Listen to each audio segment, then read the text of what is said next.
There's Dottie. Good. You look great. Oh, thank you. My Luann, God. look at that list I gave you. Do I have Mary Ann Haley on there? No. They're alphabetized. I don't think so. I didn't see her when I was putting on Margie. Yes. Mary Ann Haley and Margie Hager. Hager. Hager. No, just Mary Ann. That's great. Okay, so then. Yeah. That's exactly what I Now, do you have to? So add Mary Ann. It's mailed out. Mary Ann's there. We're gonna add Margie. Everybody. But you know, it's on it's on the Facebook, it's on Nina, it's on. We've got all these people with the and same, it's on almost same names here. the website. Okay, so let's, okay, I want muted. And we want participants. How many so are you you can see when expecting? they join. Oh, perfect, yeah. I have no idea, and Ma's not talking. At all? It might be a short night. Okay, there we go. Like I said, we already have 10. and Here we go. 2 more. Okay. 2 more. That's probably. No, not all of them. Well, I advertised this as one of the most popular meetings. We put a spin on it. The thing that I put up, the picture I had, you know, the one with the classroom, that, you were in there, you were the one sitting next to us. Oh, okay. Why don't you put it right in front of the bathroom if somebody wants to, Pardon? you know, Okay, I'm just, yeah. I've got other things, I will stay. I have some people like to just turn around and lean, see right in front of the red thing there. Just sit like that, then they can see and they can, I don't know whether it's people have problem with their bowels or want to be antisocial, but that chair gets used a lot. Well, thank you, Lee. Thank you, Lee. So, you know, anybody wants to buy some chairs? We have 78 chairs for sale. You have 78 chairs? Well, wasn't,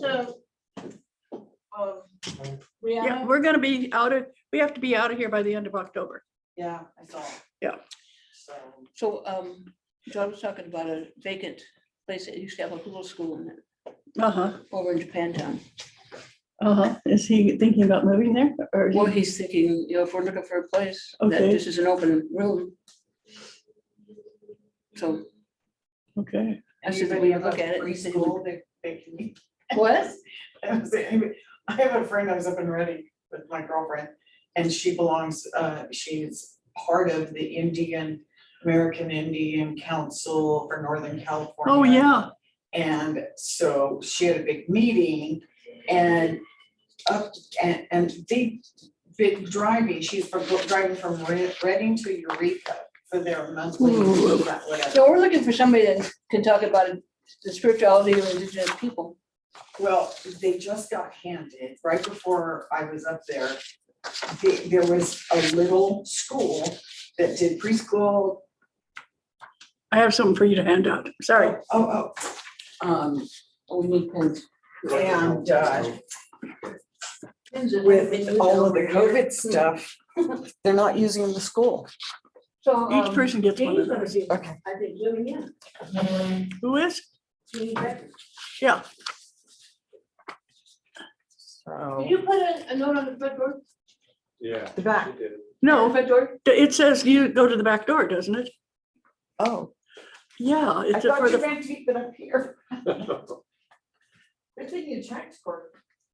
This says back, use back door. Well, I guess the back here, you're gonna do it.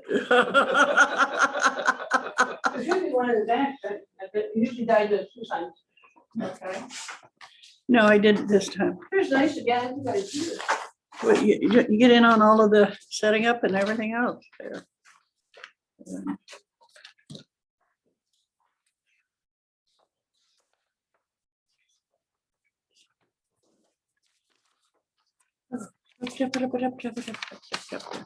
I remember doing that for 15 years or so. Every once in a while. Uh-huh. Practicing. Lee, oh, yeah, there you are. I've been turned around. There you are. Lee was my receptionist for a while over at the mansion. Yeah. Yeah, well, he was doing massage, and when he wasn't doing massage, he was answering the phone. It was great. All of our clients. Yeah. He was your Ghostbuster also. Not for her. I've done Ghostbusting. He wears many hats. Spirit release. If you ever want to go on a cruise anywhere, he is the one to get in touch with. Seems like we're starting to open it back up some. Some. Republican governor of Florida is kind of stuck between not wanting cruise lines to ask people if they've been, or show proof that they've been fully vaccinated in order for them to run safe cruises, you know? And that's what the CDC wants. And he doesn't want that. Okay. So cruise lines are going out of Texas and New Orleans and elsewhere as much as possible, and in the Caribbean. But that's a whole nother flight for most folks. Right. So cruise lines are selling this as much as they want to sell. And, you know, it's just, so they've been tapped down, going back and forth with court, mediation, court order mediation and stuff. It's not resolved. So the state is losing money. If you just said, okay, you do it your way, give the 6-month buffer, and then we're gonna, it's still gonna, but he's not gonna find a middle ground. Right? 1 million people in Florida work In that somehow industry. affiliated with those cruises going out of Florida. So it Wow. must not be too popular. These, you want to get one of those. I have this over here if anybody needs them. Corky, did you find the green thing that had the change in it? Yeah. Oh, that's what I've been looking here for. Well, I didn't think it would just reappear over there, you know? It's magic. You know, we're in that place. I know. Yeah.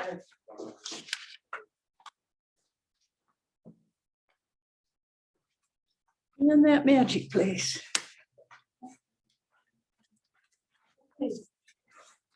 So Ed figured that out. Good. You're a good one. It's so funny to look over and see me looking the other way. I guess it could, because it's not needed. It's not needed for Sunday, right? Okay. That's the projector, correct? Right. So I'll put We're the- not projecting anything on Sunday? No, they're just gonna send music and James is gonna be there. Okay, what about people that, how do people see the people that are on Zoom, or do they? Do the Zoom people just see us Yes. and we don't see the Zoomers? No, we're not gonna see the Zoomers. Okay, And they're not gonna see the whole congregation. They're just gonna see whoever's speaking. They're gonna see the ceremony. They're gonna see, great. um, We're doing a baby blessing Sunday. big- Yeah, for Rosalie, and she's gonna be 9 months old. And her daddy's talking about what's it like being a dad after having been single for so long. He and Christina. Nervous, but the Indians, my friend Tracy has 2 grandkids that need an Indian name, and they go through a ceremony. That's what this is. It's, yeah. So I was like, oh my God, that's so cool. Well, they don't get a different name. They just get a blessing for the name that they have given. Okay. Yeah. They get names. Yeah. And then instead of, wait, I'm talking to him. And instead of godparents, you get either guardians or guides. Yeah, nice to be with you. you. Yeah. So it's Michael, thank you. So, They picked my- Vision. I didn't say that. Yeah. Apparently not so funny. Well, no, because I'm seeing in my head the people that are gonna be their caregivers if something happens to their folks, so, yeah. Well, and this is common knowledge, that Desmond was raised in a cult with his family. And the fellow who's the dad who's gonna be speaking on Sunday. And so he broke free of that, swearing he would never belong to any religion. And then he came here one day and went, That's where it should. I found CCL. I was gonna say, you only have to get exposed to that. And so that's what's happening here. What's this unlock equity tax? No, because it's signed in. I'm still looking for a piece of paper. Yeah, I don't have anything else. okay. What other piece of paper do you want? Oh, this is where I had written what I was gonna talk about. Oh, that. I know. So when do we know when people come on to Zoom? That's Well- interesting. This is also exciting. I know it is. Or you I'm don't, excited every time. Did you have a lot of people last time? no. We had 10 people on Zoom and 6 people here, Yeah. 8 people here, yeah. This is normal, but no one tries to join. Well, you were here last time. Yeah. I wasn't sure how many people actually. They showed up, Got but connected. no one let them in, Yeah. right? Well, we might just take They down tried. chairs and talk to you guys. They said they couldn't get in, Right, and I looked and there wasn't anybody. Here's somebody. well, then they just hang up after a while. Hello, I was just talking about your hubby and you. Did you get Christina, did you get the thing I sent you? I did. Okay, I did. so you can make any changes. That's for you to make changes on. Okay, so do I write on that document or, No, I've got a copy on my Okay. computer. You just send me the changes you want made. okay, there's just Oh, Nathan. some spelling, that's Oh, all. okay. It was great. Uh, And we had questions. Come on. Congratulations. Thank you. What are we supposed to say? There's like a parent. Yeah, it says you can say anything. You can say, we just love her so much. I'm so glad she's here, or we're gonna send her back. I don't care. You can say anything. So we should have something prepared, something. You don't need to. You can do it on the fly if you want. Okay. Because what a lot of I'm gonna times, probably leave that up to him. anytime I do something like that, it brings up an emotion that they want to talk about. And that's great. So I'm real open to anything you want to say. That I just wanted to know, let you know there's gonna be a place that either of you or both of you could say something. Okay. Well, we're excited. I Well, think my dad will be here. I think Okay. That's Thank you. probably it. Maybe. Come that's- on up, who you are.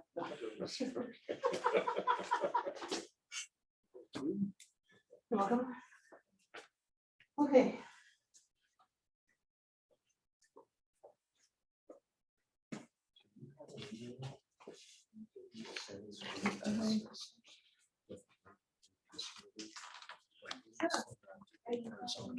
Yeah, it's on the church paper moving SUCM.org under classes. Oh, okay, so Okay. I don't know how much. Ta-da. And that's what- Well, my goodness, hello there. Don't ask Kirky, do ask Kirky. Okay. I hadn't read the instructions, but I was like, that, and I'll ask. Yeah. Hi. Hi. And he's paid. He's paying. Yeah. And so, yeah. well, he gets a name tag. He gets a name tag and And his name is circled, Andrew.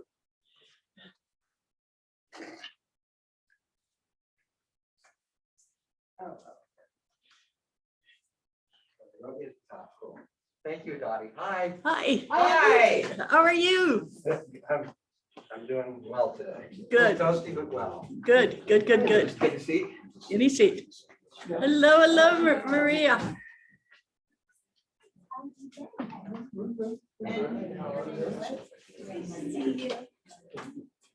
From the other end of this craziness. Hello there, well, Hi, welcome. Dobby. And so use the hand sanitizer. Sure. And Luann will help you. Okay, there you are. No, I. And Hi, how are you? that's Okay.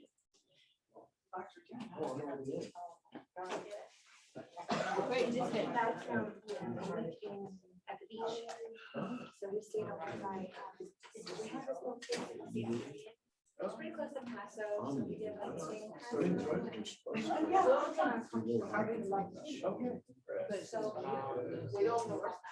Look what it does. How's my hat look? What? How's my hat look? I said. Oh, yeah, that's great. I need to change those names. Rename. They allow me to continue working the entire year. Okay, if you speak on it. Next year. Oh, yeah. I think so. I'm sorry to get one more. Hi, Marianne.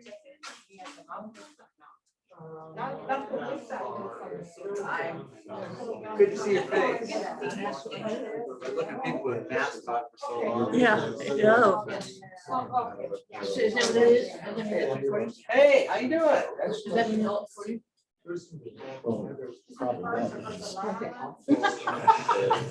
This is our third week of trying to do Zoom. 1 week we couldn't hear, the next week they couldn't hear us. So now Ed is sitting here doing work. Hi,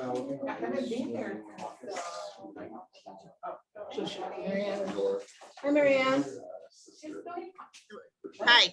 Oh, she's talking on Zoom. Oh, okay. Okay, so it's not saying hello to the speaker view. Now you. There you are. Hello. How are the kids? How's everybody? Good, how about you? Yeah, you know, I've got 2 great grandsons now. They're 4 and 2. How And cute. they are outrageous. We met here to meet my granddaughter and her wife, and they found one of these chairs that spins, and we put my grandson, who's 30, you know, in it, and spun him so much. He said, wait a minute, boys, wait. So then they put each other in and spun it. They had more fun with that one chair and this 4. Isn't that funny? They don't need much. No, they don't. It was so great. It was just wonderful. That's great. You look wonderful, Dottie. Well, thank you. Thank you. I love that. Necklace. Oh, pukas. That's what I was saying, that when we went on one of our Hawaii trips, one person went around and got pukas. And that's how we got the puka shells. And I don't know how you de-puka pukas. I don't know, you know, but they made it. Animal that makes that?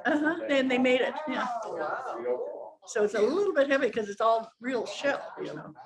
It's not plastic, right? You can put you are in charge of your chair. Everybody's in charge of their chair. So please try and be at least 2.5, 3 feet away. Hi, Jeannie.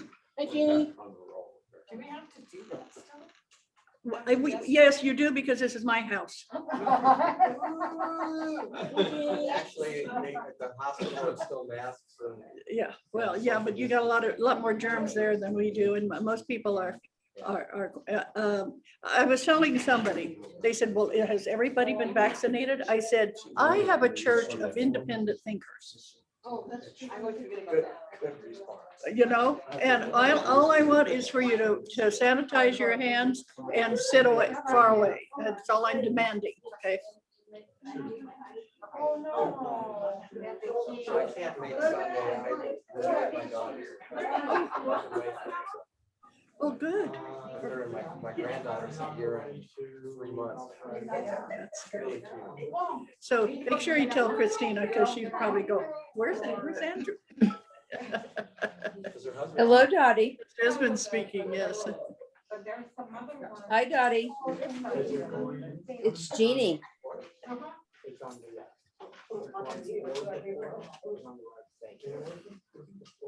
And Luann, could I get one of those little half sheets so I can remember what I'm asking people to do? Because it's a Senate, so I'm here. And then we got. Okay, yeah. We just got private car. Thank you, thank you.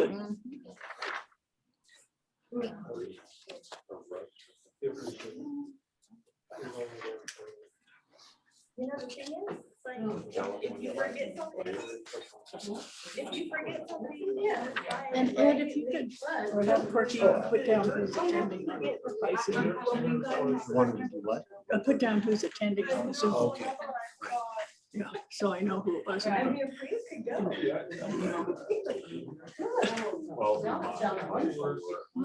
Oh, that doesn't sound so wonderful.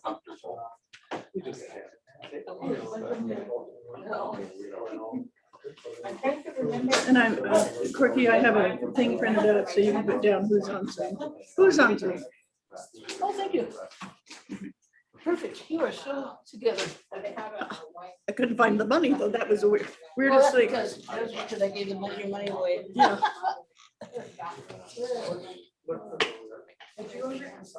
Did you already grab one of these? Hi, Jeanette.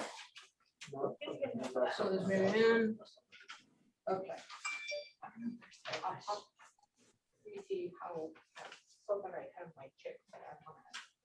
Yeah, okay. Yep.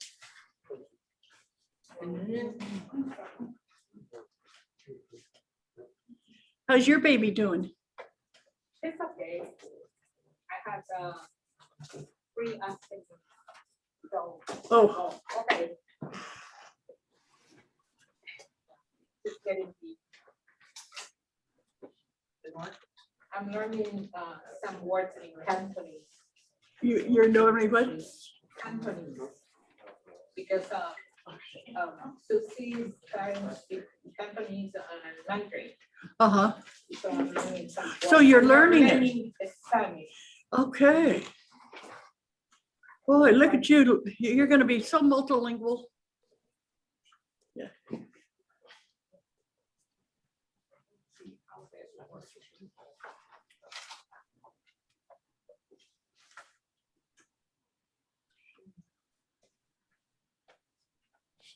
How are we doing over there? I can see 4 people. You had 6 on there. Okay, who's Oh, there? Vermon's one of them. No. I've been trying to talk to her, and nobody's answering. That's because she's talking. I guess I'd have to go to the mic. And ask them to, Donnie, ask them to raise their hand if they can. Those of you on Zoom, would you please raise your hand if you can hear me? Jeannie? Oh, it's me that doesn't. Okay, thank you. Thank you so much. Now, is that loud enough? Yes. Flap your arms if it's loud. We're doing gymnastics here. Okay. And we have, okay. Baker. And Joyce Brown. Oh, okay. You have Dan here. Yeah. That's her. And Jean. Patty's trying to come in. Okay, as you know, if you're too warm, there's an outlet right back there. Move your chair. If you're too cold, just get right about where Maria is, because she's very smart. She knows she doesn't want to get too cold. Okay. I will never be too cold. Oh, okay. That was Scotland? That's Right. That's their audio. I like that. That was Scotland. Yeah. So how do I make this work better? Probably turn up the volume. Turn up the volume. So, Okay, turn up the volume here. that's all right. Hello, Kathleen. Welcome, welcome. Please sanitize your hands. So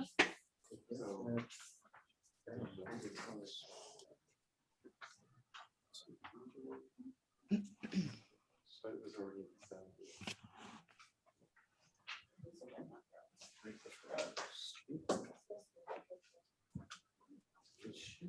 Yeah, that's the speaker we were testing. Is there a- No, There's no selection on this. no, no. We just do it, right? Yes, yes. It's not on, it didn't switch over to Bluetooth or something. Well, it should have. Lord. Well, no, not necessarily, yeah. 'Cause it's plugged in. Oh, it's always been on Bluetooth. Well, I've only ever used it on Bluetooth. Well, but we're connected with, I mean, I could. oh, no, this is. how Yeah. we're connected. That's this one. So that's just your headphone. Hi, Cheryl. Was that Cheryl Lewis? Yeah. Hey, Cheryl, did you have a great birthday? Uh-oh, can't hear you. No. This is the third week in a row we can't hear Cheryl. I just let her thing on. That's what I'm gonna do. She's on mute. I just unmuted myself. There you go. Cheryl, speak. Now Cheryl, I can you hear me now? I think- Can you hear me now? yeah. Okay, I'm unmuted and we can hear each other. Yay. Hey. Oh. So yes, I did have a great birthday. Thank you. And I loved your card. Had to take the speaker away. Nah, okay, all right, that's the way it is. What are you doing? I tried to get the speaker out and then I could hear him. So you're gonna use here? I guess so, because this didn't work. Okay. Oh, we went to one. Okay. Hi, everybody. Hi. Okay, you got your name down here. Boy, all this technology, this is really something. I'm impressed.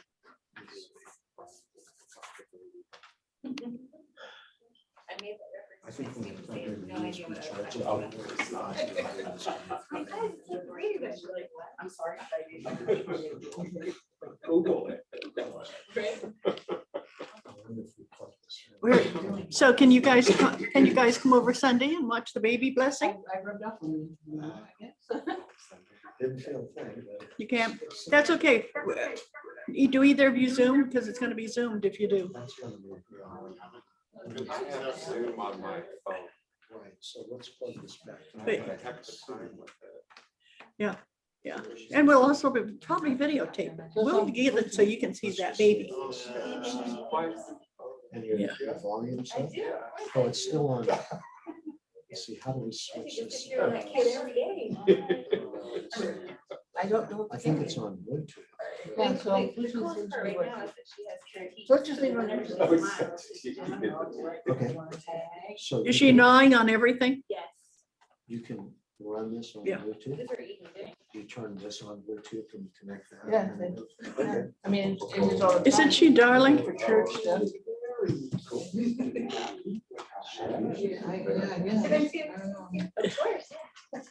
Okay, so we're on the place. So here's the. She's gonna be Use that. 9 months. We're getting everything ready. For those of you who are watching on Zoom, we have the best techs here in the valley, Corky Whitaker and Ed Ferraro. They're trying to get it all put together, so, okay. Hi. Glad to see you. Well, if we're, Lee, I might have you pick up some of the chairs so that I don't have to swivel my head quite as much while I'm talking, so, Kim, Yeah. hi, Kim. yeah. If you want that chair next to you, it's fine. But I think of these, it could come up and Andrew can move just a little bit that way. No. Like here? Yeah, that'd be perfect. There we go. Thank you, thank you. Good, and then your bag has its own chair, own space. I like that. I'm all for it. Yeah. All right, you're almost ready to start. Okay, well, let me know. Now, all of you should have gotten a piece of paper that says universal questions, USA questions, and personal questions. The reason the first one is so broad is because so many people during this pandemic and all the things that are going on have the same question. Hopefully not everybody has the same personal question. So we want to answer the one it applies to the most people first, okay? And the reason that I want you to ask it is because my spirit guide Ma works on your vibration. So that's what we're doing there. Okay. We have a lot of other people who have said that have sent me money. I mean, so I don't know where they are, but it's kind of interesting. So, and Lee and Ron, if you could move down just a bit and Christina around a little bit more, and there again, I don't have to swivel from right to left and left to right, and I can just, yeah, that is absolutely perfect. Thank you. Isn't this great to meet people here that you haven't seen for a while? Yeah, this is wonderful. I think that's perfect. Yeah, that's perfect. Good. Okay, how many of you have ever been to a MAH Speaks before? Okay, so you kind of have an idea of whom I'm talking about. So before we begin, I'd like us to take our world needs a little bit of help, and so I'd like you to all just take a nice deep breath. Put your feet flat on the floor and center yourself. And those that are on Zoom, to do this too, please. And as you center yourself, you bring in the energy that you call creator. So visualize that energy. Some of you, it could be a man, some of you, it could be a woman, some of you, it's a spirit, some of you, it could be the ocean or a river or trees. However you view creator, bring that picture right into your third eye. Dear Creator, thank you so much for joining us this evening. This has been a difficult week. It's been a very difficult year, and it's been a very difficult year and a half. So many things have been happening. We have had friends and family get sick or pass away. We've had people that are very depressed and going through difficult times. And dear Creator, we want you to feel that anything you know that is best for us, that you send it this way. We know that you are all powerful. We know that you are all that we need to help when we're in a time of crisis. And so, Creator, please send us love, send us peace, and send us healing while we're going through this extremely difficult time. Today, we are meeting without masks, without so many different things we needed desperately, because we are going into a time of healing. And Creator, without your help, it would not have been difficult to reach this place. So we say thank you for all your help and helping us manage this difficult time. And so it is. Okay. Now, one of the first things when I start talking about Ma, I always want to talk about how I met him. I was 5 years old, living in a little town called Lancaster, California, on the desert. And when this man appeared, and this time we have a picture of Ma. And when he appeared, I was in my playhouse, and I was 5. I wasn't very tall, and this man just all of a sudden appeared in my playhouse, cross-legged, all dressed in white, and there he was. And he just smiled, and I smiled, and he smiled again. And then finally I said, "Who are you?" And he said, "My name is Mahaleel, but you can call me Ma." And I said, "Okay, Ma." Well, I had a mother and a mommy and a Ma at that point, the 3 M's.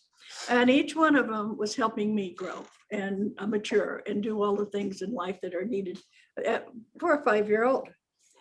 But what happened is that he started talking to me, and I started doing very unusual things, knowing when something was going to happen, knowing when somebody was hurt, knowing things that you wouldn't ordinarily know, particularly since we only had a telephone that was on the wall with a crank. This was in 1941. So we could reach out to the outside. We had newspapers delivered by the post office on a box. We weren't receiving anything except the phone, and sometimes, if we were lucky, we got good radio reception. And so this is where I was at that time when Ma started talking to me. And I would go out and I had a tire on a rope hanging from the tree, and I'd swing and I'd sing to Ma. Ma never told me I had a bad voice. You know, Ma was very loving and Ma never says anything negative as far as I can see, unless somebody that he has said something to and they want to argue with him. And then he gets a little bit incensed that they're arguing with him. He seems to feel he knows about everything, which is fine with me. He's been around a lot longer than I have. In fact, he died in 1825, and he had lived until he was in his 80s. So he's been around and seen a lot. I was really interested in finding out more about Ma as I got older.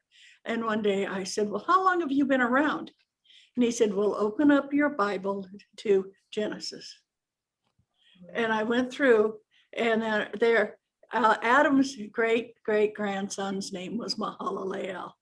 Mahaleel is not a typical name in the Bible. And when I said, oh, Ma, look at where you were, look at all these interesting people. And he said, well, yes, but I'm more proud of my great-grandson, Methuselah. There's another one of those M's that seems to appear in my life. And so he started talking about that. And I said, well, what religion are you? And Ma said, I've been many religions. And that's where he left it. Now, every once in a while, I talk to him about some of the Hindu beliefs, and he said, oh, yes, I go along with that. But when I talk about Sikh, he goes along. I found that he goes along with anything that's not being harmful to people. That's the religion he is. So that really is why I have a church that is based on all. Because Ma says that everybody is a child of the Creator or a child of God. And that we are born so innocent, like Rosalie. And it's just like, it's amazing what he says about us and how wonderful we are. And now I'm going to do a little plug for those of you who just got in. This Sunday, we're going to be doing a baby blessing, or you might call it a naming, or you can call it, it's a celebration of Rosalie, who's 9 months old. And we're going to name who her guardians are going to be, or if you want to, it could be called their guides can be in life. We don't really say godparents as much as these are the people who will step in if in any way Desmond and Christina need help. And so we're going to be talking about them and all that. So we'd love to have you join us because it's a nice way. And also Desmond is going to do the talk. And for those of you who have met Desmond, he can be kind of shy, and other times he can be very boisterous. Luann, we have somebody at the door. And so I'm excited about this talk about being a father for Father's Day. So I think that's going to be very interesting. As you all know, and Andrew, didn't you feel having a baby in your family changed the family quite a bit? Yes. Yeah.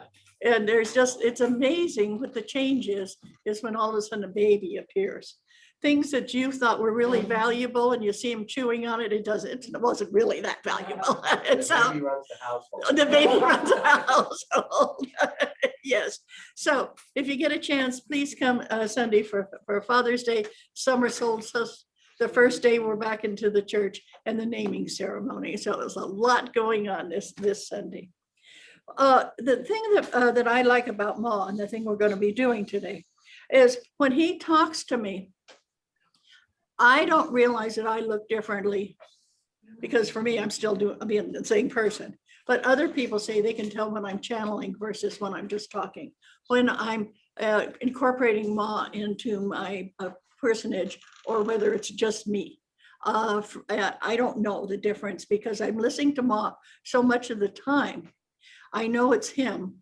And when people say, well, how do I get in touch with my spirit guide? I always say, ask for them to talk in a different voice. All of you have a voice in your head. The voice that says, oh, look out, don't trip over that log, or oh, look out, okay. If you say to that voice, could you talk in a different gender or different accent? That's how you know. I was lucky, I have a male guide. Most people have the same gender voice in their head. So they think they're always talking to themselves. that voice that tells you, watch out, be careful. Now, that voice that says you're stupid, you're fat, you're ugly, you're no good, that's your own voice. That's that own weird voice inside you that's telling you negative things. Your guide will never tell you negative. Your guide loves you wholeheartedly forever, whatever you're doing. The only time that the guide will step in is if you are so into addictions you can't think for yourself. And it could be whatever. It could be drugs, it could be alcohol, it could be lying, it could be gambling, whatever. When you get to the point that you're so down, you call out for help, your guide appears. But before that, they just kind of go along with, okay, this is your path, you've chosen this. But they always show up when you really, really need them, okay? And as I said, and they don't make you wrong. They'll say something very gentle, like, I think you've had enough to drink. Or they'll make you throw up. You see what I mean? They are not telling you you're wrong. They're just helping you gather your defenses. So Ma looks like this. This was a magnet that we saw when we were in Mount Shasta. And we were going along and I was talking to somebody and my friend Gail says, I think I see a picture of Ma. And I said, really? And I said, well, that is. And I said, Ma, it says this is Babaji. And he said, if you know Babaji, you know me. I have never figured out what that means. I asked my friend Ed, who Ed talks to, you talk to Babaji, Ed? Yeah. And what does he say about Ma?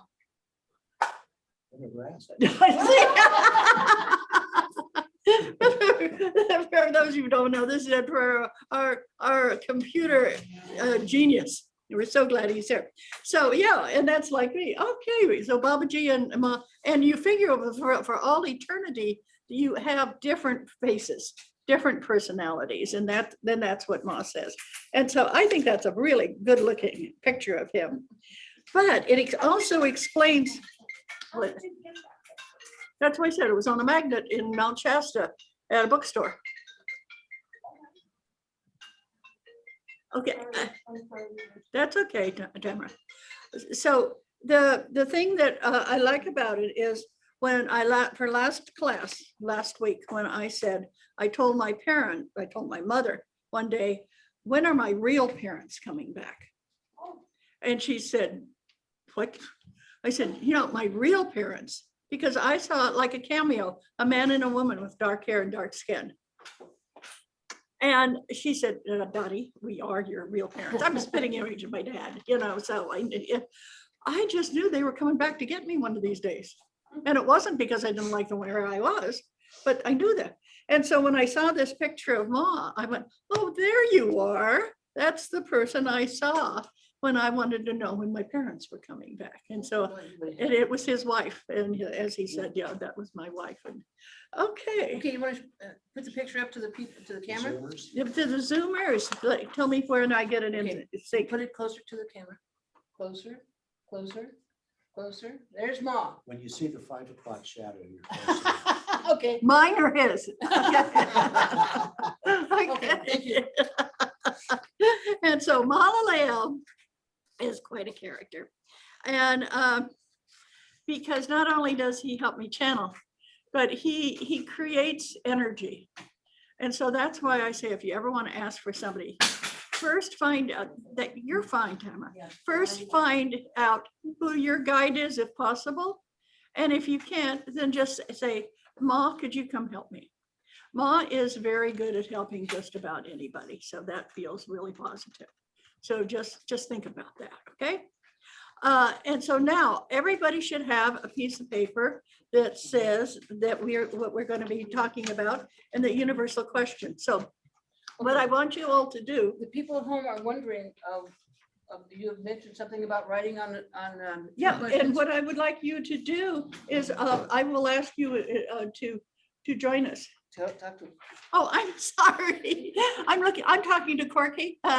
Okay, the first question I'm going to ask you is, what do you want to know of Ma about universal things that are going on? Either universal problems, universal energies. And so the first one is, and I'm going to go around and I'm going to start from left and go to right. and then I'm going to go to the Zoom, okay? And so you're going to be last only because you're all the way over here. And so just know that I will be making sure that each one of you asks a question unless that question has been answered before. If someone else has asked that question, there's no use repeating it. Okay, so Lee, do you have a universal question you would like to ask? Are we moving into the light and away from the darkness? And Are we moving into the- now, can you, there, can you Okay, hear you me? guys hear? Ask him. Okay, well, Lee wants to know, are we moving into the light and away from the darkness? And Ma says, you are moving away into the light. The darkness is always going to be there, and it's how you handle it. If you are somebody that you're always seeing the darkness, change your look. He says, the light is there and it's bright and it's shining, but when people want to keep in the darkness will be there for them. Understand that? Okay. So the darkness is always going to be here. Yep, the darkness is always going to be here. And the more people who want to be the darkness, the more it's going to be here. Huh, darkness accumulators, I guess. I don't know what we call them. Okay, Ron. Same question. Yes, Christina. Like with, is COVID going to? No, COVID is not going away completely. COVID is always going to be on the planet, just like the flu is always on the planet, just like there's places in the world where polio is still on the planet. There's places in the world where people are still getting HIV. A virus is very difficult to completely eradicate. And we are going to be in a lot less, what's that? Ama's saying we're going to be a lot less exposed to COVID. But it may just come around once a year. It may come around every 5 years. But Ma says that we've had plagues at least every 100 years since time began. Okay. And so the way to get rid of it is everything that you can think of. In the olden days, the witch doctor would do rituals to get rid of the plague. There have been, every community on the planet has some way of getting rid of the plague. Some people swear that they can get rid of it by, swinging something around their head. It just depends on their point of view. So what Ma says, yes, it's going to be here, but it's not going to be as intense, and it's not going to be taking down as many people as it has been. We really got it. We're chasing it. It's just like there's bits of it dribbling still through here. Okay. Yes, Maria. That question. Yes, Kathleen.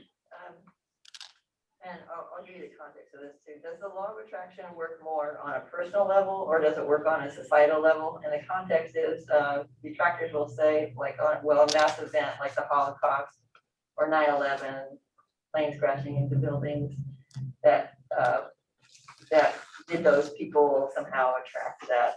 Okay, so start it over at the first, ask the question The again. original question, does the law of attraction work more just on a personal level, or will it work on a societal level? Ma says it does not work on a society unless the society has gotten together to attract it. The law of attraction. The law of attraction. If you have a bunch of negative people and what they're living in is the negativity or the dark, they're going to attract more negativity. If you have people that are living in the light, but the light is brighter than the dark. So Okay. sometimes bad things will just happen, but sometimes it's possible. Yes, yes. See, Ma doesn't think that death is a bad thing. He says, believe it or not, every one of you is going to die. And it's just, how do you spend your life? Not how, you can't spend your life worried about your death, or you will never live. So Ma says that every time you say, oh my gosh, I might die, just to answer yourself and say, yeah, I will. It's not a negative thing. It's a time for you to go on. So it's just like telling a kid, no, you have to stay in first grade. You can't go on. You have to stay in first grade. Well, I've already learned that. Well, that's beside the point. So think of that, because Ma is always saying that, light, you can take a black room and put a small match and light it, and it casts light. But if you take a light room and light a little dark thing, it doesn't. So think about how much change light gives us. And Ma says that bit of light, we're going to have negative things. There have been wars, there have been famines, there have been pestilence, there have been plague throughout the planet, because that's this planet. And you chose to come to Earth. And now you want to think about it. I've had a couple of places I've lived before this planet where we didn't have disease, but people would decide to when they wanted to leave. Oh, Ma says sometimes that's hard for in that planet for parents to take when their children decide it's time to leave. It's a whole other viewpoint. Yeah. Thank you. Yes, Linda. Will we ever have peace on Earth? Well, no, we'll never have peace on Earth. And so every time people say, oh, well, I just want it to be peaceful. No, they don't. Seriously, when peace gets boring, there again, watch a child. And sometimes they'll just stand up and spin around until they get dizzy and fall over. Why? Because it just wasn't going anywhere. They had to create something exciting. And that's what it does. People create excitement. They create a worry. They create, all sorts of things that are not peaceful. But they don't have to be bad. Okay. But that's what I think you're looking at. Do we have to put up with all this negativity or badness? There again, you chose to be born on this planet. Look at all of the crusades. Look at all the things that have gone on. When you read history, you are surprised that we've survived so long. Planet Earth is a bunch of survivors. You came here because you knew it was going to be interesting. Peace gets boring. I know, it's like vanilla. I like vanilla. I know, Corky loves vanilla. And I just think if you throw in a few chocolate chips, it's a lot better, But think of that, if every day was the same. How many of you seen Groundhog Day? That was a peaceful existence. Drove him crazy, didn't it? He had to create chaos to change it. And so what Ma says is, no, we're not going to have peace, but we're going to have, as people seem to think, where we're all just sitting here strumming guitars and singing Kumbaya. Though that's not what we're ever going to be. We're always going to have unique energies.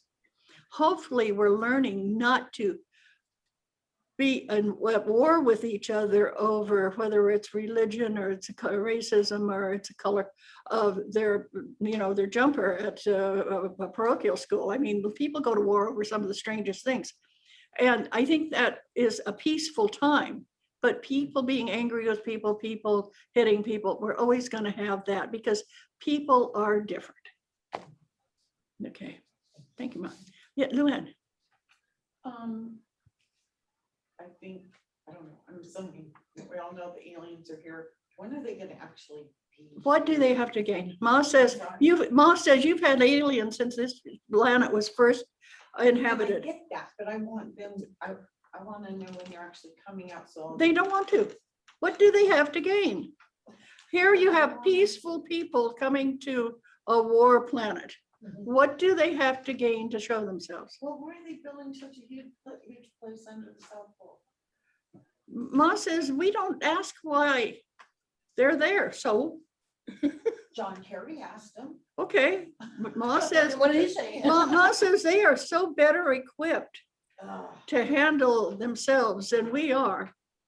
I want to see a 12-foot blue alien. But that's just you. That's not good for them. That is, now there again, when you're looking at the big picture, you have to look at what's good for the other person, what's good for the other being, not the selfish me. It's what's best for them. How don't you think everything would have been a lot better if we said, what's best for the Native Americans? Yes. What's best for the African Americans? Yes. What's best for the Japanese Americans? We didn't. We said, I want what's best for me. I want to enslave them and make them work for me. And see, Ma doesn't understand that. He says, all these people that were saying, well, we want peace. You go back in your ancestry and you probably, somebody on your ancestors were putting another person down. That's not peaceful. So We've learned. who's learned? Well, we're not doing We're each individual. Yeah, but you still kill spiders. I'm learning on that one. I'm working on For those on Zoom, she just turned red. But that appreciation of life is peace. When you appreciate every living being, whether they are from another planetary system or whether they're from anywhere. And that we haven't reached that point. So nobody should be showing their face until we get to that point. Okay, Andrew. So I guess I want to know, is the human race, does it look like we're going to make it into the 22nd century? Oh, yes. Because of climate change? Yes. There. Okay. One of the things that Ma says is that climate change, we have so many people who live in so many areas that the climate has been bad all along and they survived. Okay. The one thing we're going to have to watch out for is water, is not enough water and too much water. Because as things start melting, the sea is going to rise. And somebody said, oh my gosh, the sea is going to rise. Well, look at Amsterdam, look at the Netherlands. They build these wonderful dikes. Our people, our manufacturers have got ideas of what to do there. Some things that are lowland and they just flood every year are going to keep flooding every year and maybe even worse. But Ma says it's not going to do us in. It says we are going to be able to, as a people, we're going to be able to survive and we're going to be here for a very long time. So for you who have children and grandchildren and great-grandchildren, they're not going to be wiped out by a flood. But we do need more water. Don't build your house in a. Yeah, don't build your house in a flood zone. I grew up in a little town called Lancaster, and they had a wash where once every 10 years, no, more like 100, but once every 100 years, it would flood. And it would come right down that dry wash. They decided to build a hospital there. It hadn't rained for years and it hadn't flooded for 25 years. And so that's where they built the hospital. And it flooded and they were going, oh, how could it do that? You know, that's kind of like what we do. We think if we, generations, 25 years, if it hasn't done it for a generation, it's never going to do it again. Well, we know that's not true, but that's kind of what the idea has been. So no, we're not, we're going to have a lot of other major conflicts on this planet, more greater than the conflict of weather. Okay, so let me get this. Okay, now the first one is Mary Ann. Yes, Mary Ann. Tell us what, ask your question. Or you ask Mary Ann to ask your question. Mary Ann, ask your question. Yeah. Mine had to do with climate change too, so I guess you pretty much answered it. Do you think though, does you think that we're going to make a concerted effort, you know, other countries, or are we going to have to fend for ourselves where we live, like you said? Yeah, you're going to have to really, before you move anywhere, look at what the weather has been for the last 200 years. Ma says, I had talked about a generation, we're in a 200-year cycle. So don't move anywhere that's flooded, hurricanes, that within 200 years. And then you'll have a place that's going to be safe. Okay. Jeannie. Hi, Dottie. Nice to see you. Nice to see you. I can just barely peer at you. I'm giving you a little slide eye there. There you are. Okay, so I had a climate question as well, but since you said that there is much greater problems we're going to have to deal with, I'm curious about what those would be. Because we have countries that are going to start raising up and deciding they're sick and tired of the United States having most of the economy going their way. And it's going to be more of an economic war than it is going to be a bombs and a rifle war. Okay, economically, we have countries who are looking at trying to put the United States under. So what Ma says is, please find what you feel is economic safety. And Ma also says that we're heading for an inflation, which means if you want to sell your house, sell it now because the interest rates are going up. And it's going to be this, being able to put your house on a market and sell it in 2 days is going under, just because of their money we got too much money going around right now. When you talk to, you know, I know 5 people that are millionaires because of selling their house within the last 3 months. And so when you get that much money, pretty soon the money value isn't as good as it could be. So the government is going to be raising the interest rates. Thank you. Okay. Yes. Okay, so next is Cheryl Lewis. Hello, Cheryl Lewis. Hey, we can see you and hear you today. Hey, Hey. so I don't have a global question. Oh, well, then you stay tuned. We're going to ask you a country question next. Okay. Okay, then we have Laura Overman. Laura, Yes, hi. hi. What's your general question? Universe. It's already been answered. Okay, Beverly, Beverly. unmute yourself. Please. Okay, I'll unmute you.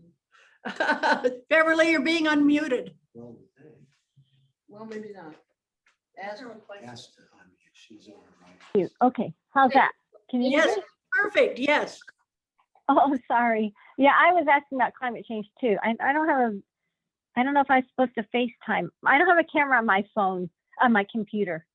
So, I don't know, what, to me, a lot of suffering bothers me, both by people and animals. There's just so much suffering, and just what can we do to help that? Well, you find that if people perpetrate any kind of anger or harm to a person or an animal, it's because the way they were brought up, they had people perpetrating anger and harm to them. And so what my guide says is the first thing, if you see somebody hurting an animal or hurting a child, first thing you do is bless them and ask the Creator to come in and help you. And then if you want to say something, realize that whatever you say is going to be taken as you being angry or upset or making them wrong. So be really careful if you say anything, because this person is hurting or they wouldn't hurt. And so we want people to realize that the reason people hurt is because they've been hurt. I was raised, yeah, I was raised in a family where you didn't get spanked. I did every once in a while. I deserved it, I think. Anyway, but the thing is, but anytime you raise a kid that you're hurting, their way of communicating is hurting. And so, and the way I have found is I very gently, first I ask a Creator, I put a prayer up and I go and say, excuse me, but I think your child or your animal is feeling discomfort. Do you think they are? And if they say, no, they're not, they like it and go to hell or whatever they want to say to me, I just back off.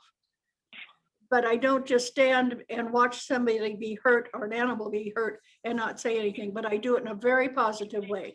I say, do you think your son or your daughter is being hurt? And let them talk to me about it, not go in and say they're wrong. Does that help? Okay. Yeah, it does, but what I don't know. What if it takes more to protect the victim? You know, whether it be an animal or, well, I'm also talking in general, like about poverty and so many refugees have nothing, and there's so much suffering in the world. And, Right. And there you know, again, people in power don't seem to care. Yeah, that's what I was saying from the very beginning. People chose to come to this planet. So we can say, yeah, but they're suffering. Yeah. And so we can do whatever we feel comfortable doing to help them. But individually, if we get together with people on our block or people, start out with people in our house, people in our block, people in our county, and we start doing things to help. But first of all, what you do is you ask the person if they want help. Just like you ask the person who is, if somebody is hitting, does that hurt? In other words, do you want help? I know animals can't talk for themselves, but people can and groups can. If you're not helping somebody, you're part of the problem. I know, and Ma says that to me all the time. If you're not helping somebody get out of a situation or feel better, then you're part of the problem. Okay. Okay. Kim. Hi, Kim. I need to unmute you, Kim. Or will you please unmute yourself? Kim. Kim, Kim, unmute yourself. Kim. Oh, Kim, do sign language. Okay, she's ready. Go. Kim, go. What is your question?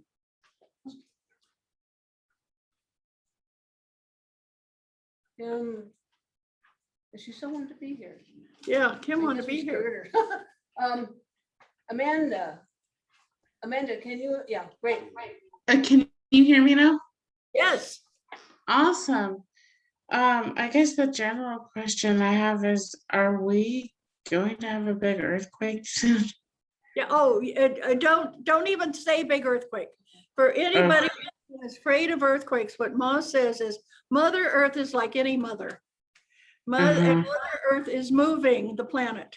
And if you're pregnant with a baby, what you want is to have a lot of small cramps to have that baby. You don't want any major thing that's going to rip you apart.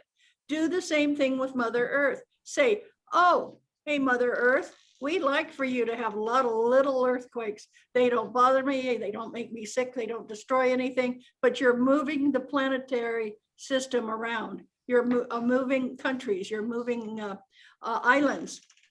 And they're always going to move. So we just put out that we want them to be little, gentle earthquakes, 3.5 and under. Okay. It gives you a sense of power too. You feel a 3.5 and you go, yes, I did that. I did that. I didn't, we didn't have a 6.5. We had a 3.5 because I'm putting my energy out there. Amanda, it's so good to hear from you. Okay, well, here's Kim. Kim's back. Hi, Kim. Can you unmute yourself, Kim? Please? Unmute yourself, Kim. Are you stuck again? Okay. Oh, Okay, well, we'll go on. Oh, there. Yeah, okay. Hi. Hi. I keep losing signal. It must be the heat. Yeah. Okay, Kim, what's your question? It must be the heat. Okay. Oh, I don't have a global question. Okay. Okay. Okay, I'm muting you, Kim. If I don't respond, it's because I have a bad. Yeah, you do. Yeah, it's squeaking at us. Okay, so next is going to be Patty. Patty Baker, please unmute. Okay, good, go. Okay, Patty, go. Hey there. Hi. What I'd like to know, I need an understanding as to, we're coming to a time where diseases that used to be really rare, you'd hardly ever hear about people getting them. They're becoming common amongst so many people. Parkinson's, we never used to hear of that. Lots of people are getting Parkinson's, or pancreatic cancer, those kinds of things. What is that about? What it's about is we have, what Ma says is we have to be careful. We're getting so many elderly people. Okay. How many times now do you hear people living to be 100 or 110? They used to be so rare they had parades for them. And what Ma says is because of a lot of the medicine and pharmaceuticals that we have, when somebody comes up with Parkinson's, they can diagnose it very early. So it feels like they've had it forever. It used to be that Parkinson's was not diagnosed real early. It usually was diagnosed in the last year and a half that they had it. Now you can diagnose it. I know people who've had Parkinson's disease for 8 years. So a lot of this has been because Ma says that the good medication, the good pharmaceuticals that we have, and other things, people are living longer because they're taking care of themselves. Ma says this whole idea of getting exercise, eating the right foods, eating healthy foods is extending our life. And it is extending the life of so many people. So we have a lot of things. Ma says you're just getting an older group, and be prepared. And this is not part of the question at all, but the social security, the age that you have to be to get Social Security is going to have to go up, because somebody at 67, 68 is as healthy as people used to be in their 50s. So we have people now that have lived they've lived long enough to have 3 or 4 retirements and Social Security. So Ma says it's not going to be this year or next year, but it looks like 2023, the Social Security age is going to go up again. Okay, Thank you very much. okay, so Danette, where are you? I see you. Patty, I hope I answered that. It's not that we have more, it's just that we are able to identify more faster and earlier. And we've got more population. Yeah. Yeah. Okay. Mhm. Thank you. Danette, it's your turn. Hi, I have no question. I'm loving listening to everybody and taking it all in. So when I do, I'll let you know. Well, Donnette, thank you. And we're going, now are you about the last one? Corky? Okay. So, Unless Ed, you want a question? Nope. I Nope, passed. we're good. okay, Corky, Okay. Corky, you want a question about those spiders? No. No, thank you. Tamara, do you have a question? Yes, I do.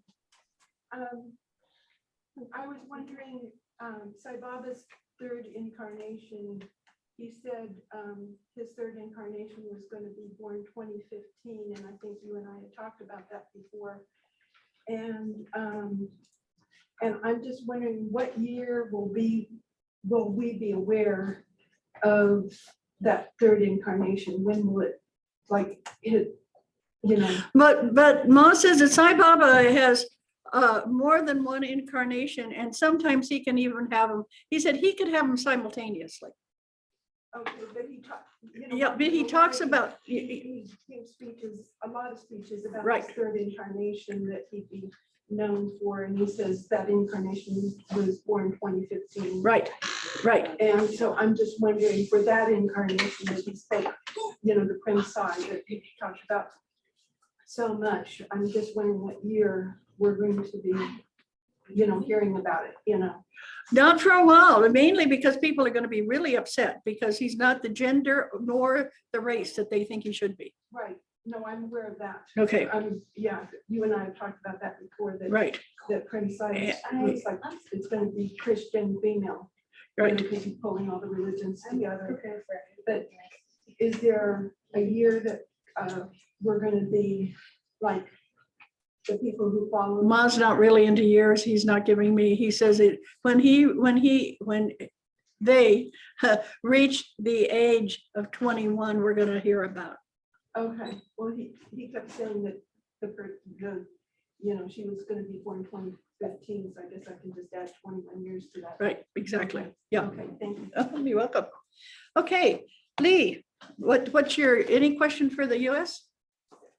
Will Kamala Harris be our next president? No. Ma says that the country is not ready for a Black woman to be our next president.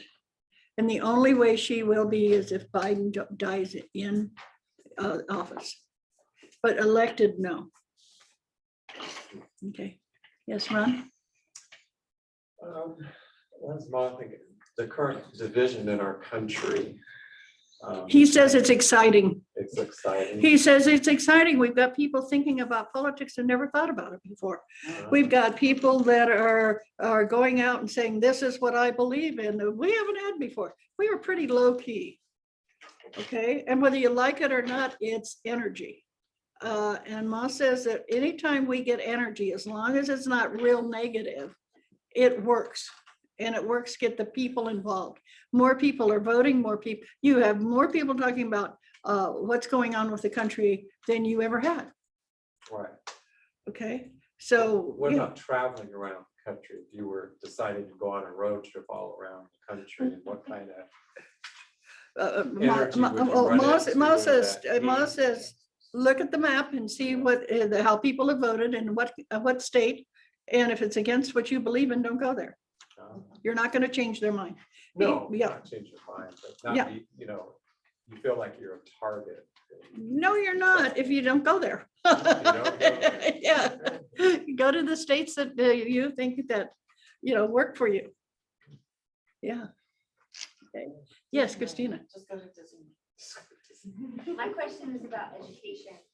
How is education going to change? I teach history, so I know that's up for discussion, and more people than ever are involved in those kinds of discussions. So I know there's energy there, but also like the changes that we've seen with how education is given. And yeah, but Ma says, you're going to have to be ready. If you want to invest in something, start investing in any way that educational materials can be given, whether it's a computer or whatever. History is going to be not rewritten, but refound, rediscovered. I want to give you a quick story because I love stories. But when I was 19, I was working in a law office in Southern California, and I met a woman named Rose Inouye. And we were talking about something. She said, yeah, when I was in camp. And I said, oh, where'd you go to camp? And she said, Dottie, I'm Japanese. And I said, yeah, where were you in camp? You know, and she said, concentration camp. And I said, and I thought she was kidding. She was 19. It was 15 years after the Second World War. That's not very long. I went to the LA County Library, one of the largest libraries in the state, and there wasn't a thing about it. Nothing. Somehow there's things like that I know were just, you know, completely covered up. All of the lost women in South America that were just disappeared. We don't read about it in any of our history books. Is it because they're women? I don't know. There are so many things that they're finding out now that women have invented, and they just give you the name of the woman who invented it and then the man who is named for it. That's history. And Christina, what Ma says is that until the United States get honest with their history, how do you expect them to be honest when they move forward? So the question is, will that ever happen? well, you've got all of you guys here. You can start talking about it. It's challenging as an educator teaching history when there are powerful people in the community who believe some of these things that are completely not true, or Right. think that teachers are giving false information. Right. And as a teacher, it's hard to know how much you can push the line. Right. And I've been in situations where I've had to have conversations about content, you know, and I have a coworker right now who's having a lot of pushback from community members. And so I'm wondering if how that's going to be changing. Ma says that's one of those things you can talk to your administration about and say, I'm seeing two sides. Is there any way we can teach both sides? Is there any way we can say, your parents are teaching you something, the school has this to say? Is there any way that there's a balance that can be brought in instead of if everything white male is good and everything black female is bad, you know, whatever? Is there any way we can come about with a way to look at it where the balance, you know, the scales can be more in balance? And I think you have to, because we don't grow. Thank you, Ma. He says, your country doesn't grow unless it makes somebody wrong. Isn't that interesting? By making people wrong is how we grow, instead of by making people right. And so think about that if we've got to find a way to make the past right, we've got to tell people, our kids, what happened in Tulsa to the Black community, without it making their parents get really excited and mad and saying you're stupid and you're no good. So there's got to be that balancing where you present it, and for those who want to read about it can, and for those that don't want to read about it, ask them to present what they see it as actually happening. So there's got to be some way that we start thinking about these things, not accepting them wholeheartedly that that's the truth. I mean, there's people who still believe that the earth is flat. Yeah, people still believe the earth is flat. Yeah, so that, and I, you know, like today, somebody said, in your, when you teach this class, do people need to wear masks? I said, if they want to. Do people need to use sanitizer? Yes. Okay. And then someone says, well, how come? That's why I said, it's my house. I mean, yeah, I don't want you coming in with, you know, germy hands. But if you feel comfortable in a mask, wear a mask. Okay. So that taking part of it and saying, this is what I believe. Now, what do you believe? Instead of making it wrong and saying they're stupid, say, well, that's interesting. But that's not what I believe. So I don't know how you're going to do that, but there's got to be it's a fine line that you have to walk, Christina. Yeah. Okay, Maria. question regarding the AoESS people that's crossing the river taking risks, sending kids. I can hardly hear you. One more time. The people that are crossing to the USA, is gonna be any relief for that or any? For the immigrants that are coming across the border from places like Guatemala and all the places that they're coming from, is there any relief to that? And that's your question? Yes. Okay, because you have a soft voice. And what Ma says is this has become a political football where it's not for the interest of the people, it's an interest for the people who are making money. And Ma says that there again, we need to have, if we had a mile of people along what was supposed to be the border that doesn't have a defense, we had a mile of people deep of every color standing there welcoming the immigrants as they came in. That would do it. Think about that. We've got plenty of people in California. We've got plenty of people in areas where we want those people who are fleeing all that difficulty. And Ma says, but each person here needs to say, I'll stand at that border.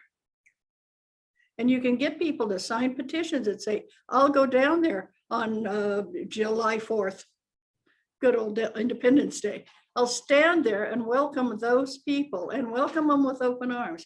So if there's a one-on-one for people who are crossing that border, know that there's somebody there for me that will stop this. But so far, nobody that I know of is standing up and saying, I'm going to go down there and befriend an immigrant with 2 children.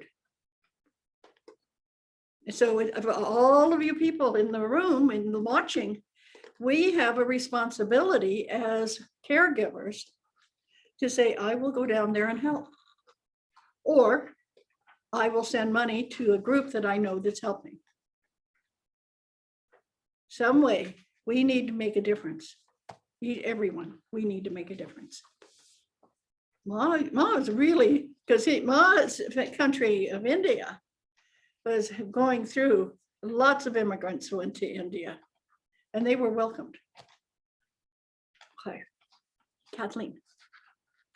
Well, it's also about the divisive, and so I got the part about the energy, it does give energy, but what would need to happen for us to get beyond the divisive? Everybody step up. And Kathleen was wondering what we need to get on. So the division between us in the country. And don't argue. Don't argue. How many of you have won an argument with somebody of a different religion, a different political party, or a different gender? How many of you won it based on any of those things? We tried. You don't win that argument. And so what you do, somebody says, well, I believe, that blah, blah, blah. And you say, oh, that's interesting. And you sit and you listen. I always learn something from rabid zealots. Okay. Rabid zealots. Rabid zealots. Wondering who that was. Those rabbits that are running around. But start listening to what people are saying. They came up with that idea somewhere. And you might think it's bad, it's wrong. But that's a child of God that you're saying they're wrong, I'm right. No, they're interesting. And I love that. Ma says there's 2 very good things you can say when you meet somebody you don't agree with. Number 1 is that's interesting. And number 2, okay. And neither of those start an argument. But you find out who you're talking to. And isn't that what we're here for? Is to find out what other people are talking about, what other people are doing. Okay. Okay. Does that help? Yeah. Tamara? When I say crypto money, you know what I'm talking about? Right. Bitcoin, Bitcoin, all yeah. all that stuff. So is crypto money going to be part of regular financial transactions in the USA? It's going to be a rough sell. I have a lot of friends who have invested in it because they like the idea and the energy behind it. And that's why I say, if you want to make an investment in it, it's just saying, I believe in it. Whether it's going to be something you buy houses with, I don't know. Even Tesla's decided you can't buy a car with it. So we don't know. Well, I'll talk to you about that afterwards. Yeah, well, no, that's just what I read in the paper. That's not what Ma's saying. And so it's one of those things. I believe if you believe in something, go ahead and invest in it. Don't sell everything you own to invest in it, but invest in it, because that's you saying, I support you. Okay. Yes, Linda. HR 1, which is the Voting Rights Act, is that going to pass the Senate? That's going to be, they're going to have to fight for it. It's not easy. Yeah. And there again, ask yourself, because there's where Ma says, well, it's interesting. Why are people voting against it?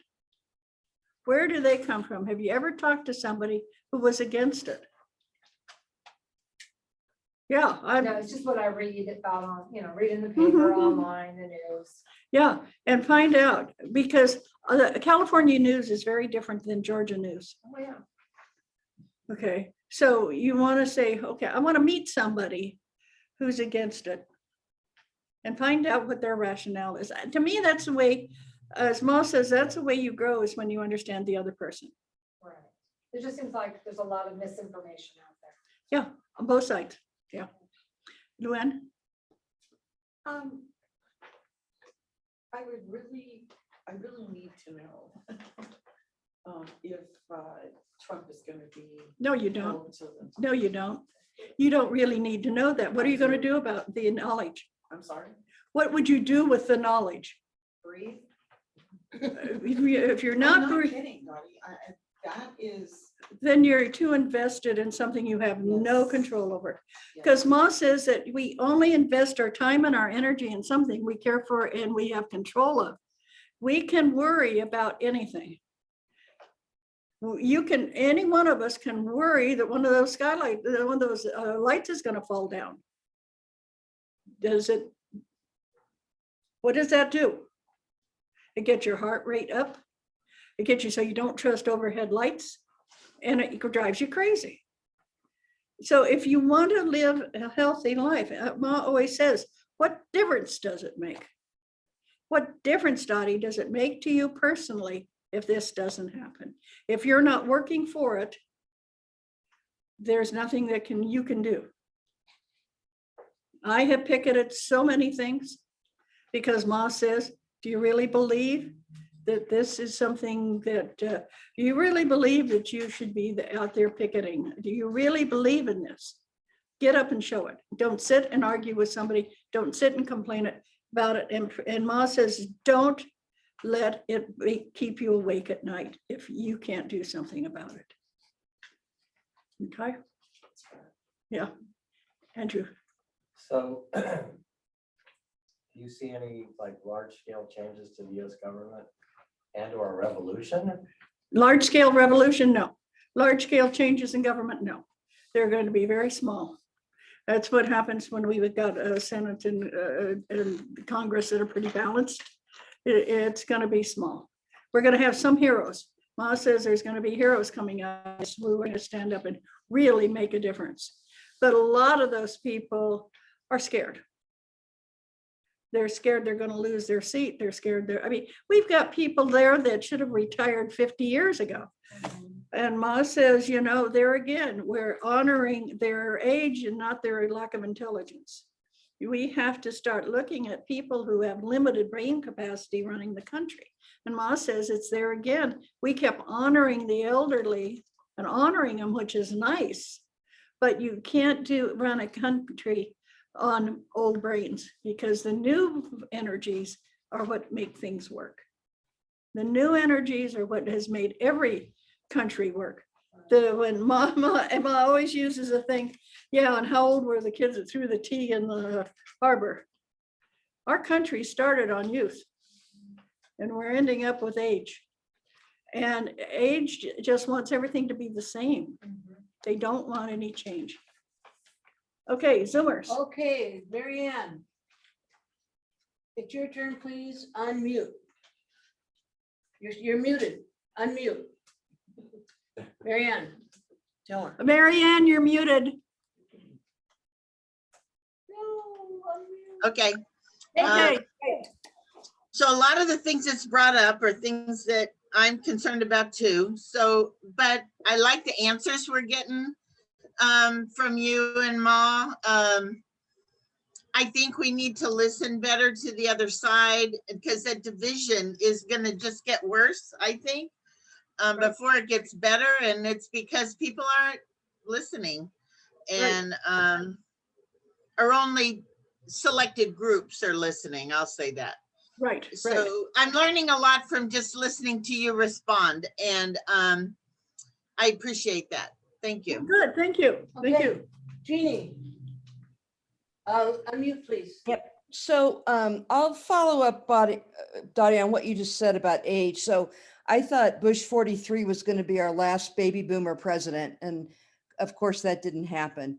When are we going to see this transition of? Ma says you've got a lot of people dying in 2021. A lot of politicians are going to be dying. And I mean by natural causes, not by anybody shooting them.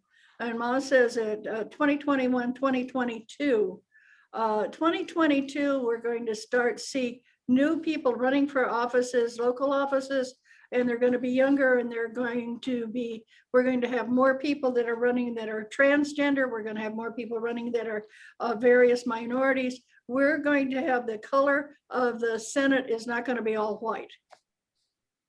Great. So we have a lot of changes that are coming up. Remember, all of those people get fed by local politics. So if you know somebody, and Ma said this in a reading I did, if you know somebody who's really interested in politics and they have kids, tell them to run for the school board. There are so many politicians that have started out running for the school board, and that's a good way to find out if you like politics or you don't. And then going into becoming an assembly person, and then going into Congress and Senate. And this is a feeder group that we've got going on, and we've had for centuries. But it used to be that you couldn't do it if you didn't start out that way. But now we have a way that people can get into politics. So please, anybody who knows someone who has the guts and the intelligence and the education to run for anything, political party, support them. If you haven't been supporting a candidate, how do you expect things to change? I don't know. Yeah, that's good, Jeannie? Yes, thank you. Okay, Amanda? Okay, can you guys hear me? Yes, it's your turn. I really don't have any questions. I'm just listening to all the answers and stuff and learning a lot. Great, thank you. We're so glad you're here. Yes. Cheryl. Okay. I would have a question, and I'm enjoying the conversation as well. I have a question about weather, specifically wildfires and drought. If there's any information that Ma has about that, I guess maybe preventative, what can we do to be responsible and do our part to help it in any way? Yeah, Ma says that drought is a continual thing in California. If you go back 200, 300 years, there's been a series of, and quite often it comes in 100-year cycle, not 25 years like a lot of things. And Ma says, start looking at what the original pioneers did. And that was, they made channels, they cleared out the growth around their place and around their farm and around their barns and everything else. And it takes a lot of chopping and hauling and doing it, but it keeps your place from burning because there are going to be fires. The Yosemite Valley, they used to burn every year when the Native Americans left. They just set it on fire because a fire goes through and clears out all the underbrush. So they're not bad, but they are when your house is part of the underbrush. So you have to start making some kind of probably 50 to 75 yards. Ma's saying something in kilometers, or I don't know what he's saying. I'm doing that one. I'm ad-libbing, but he says a lot of space around your house so that things don't come. Okay. Thank you. Yeah. Okay. Corky, next. Wait a minute. Corky went and got money. Now she's come back. Yeah, now I'm not coming back. Okay, Patty Baker. Patty Baker. Hey there. Thank you, Dottie. This has been really great. Sure. Earlier, you had mentioned that we can expect economic wars, and you had said that, you know, find what you feel is safe for you to put your money in. Right. What is considered safe? People are always going to be wanting to be entertained.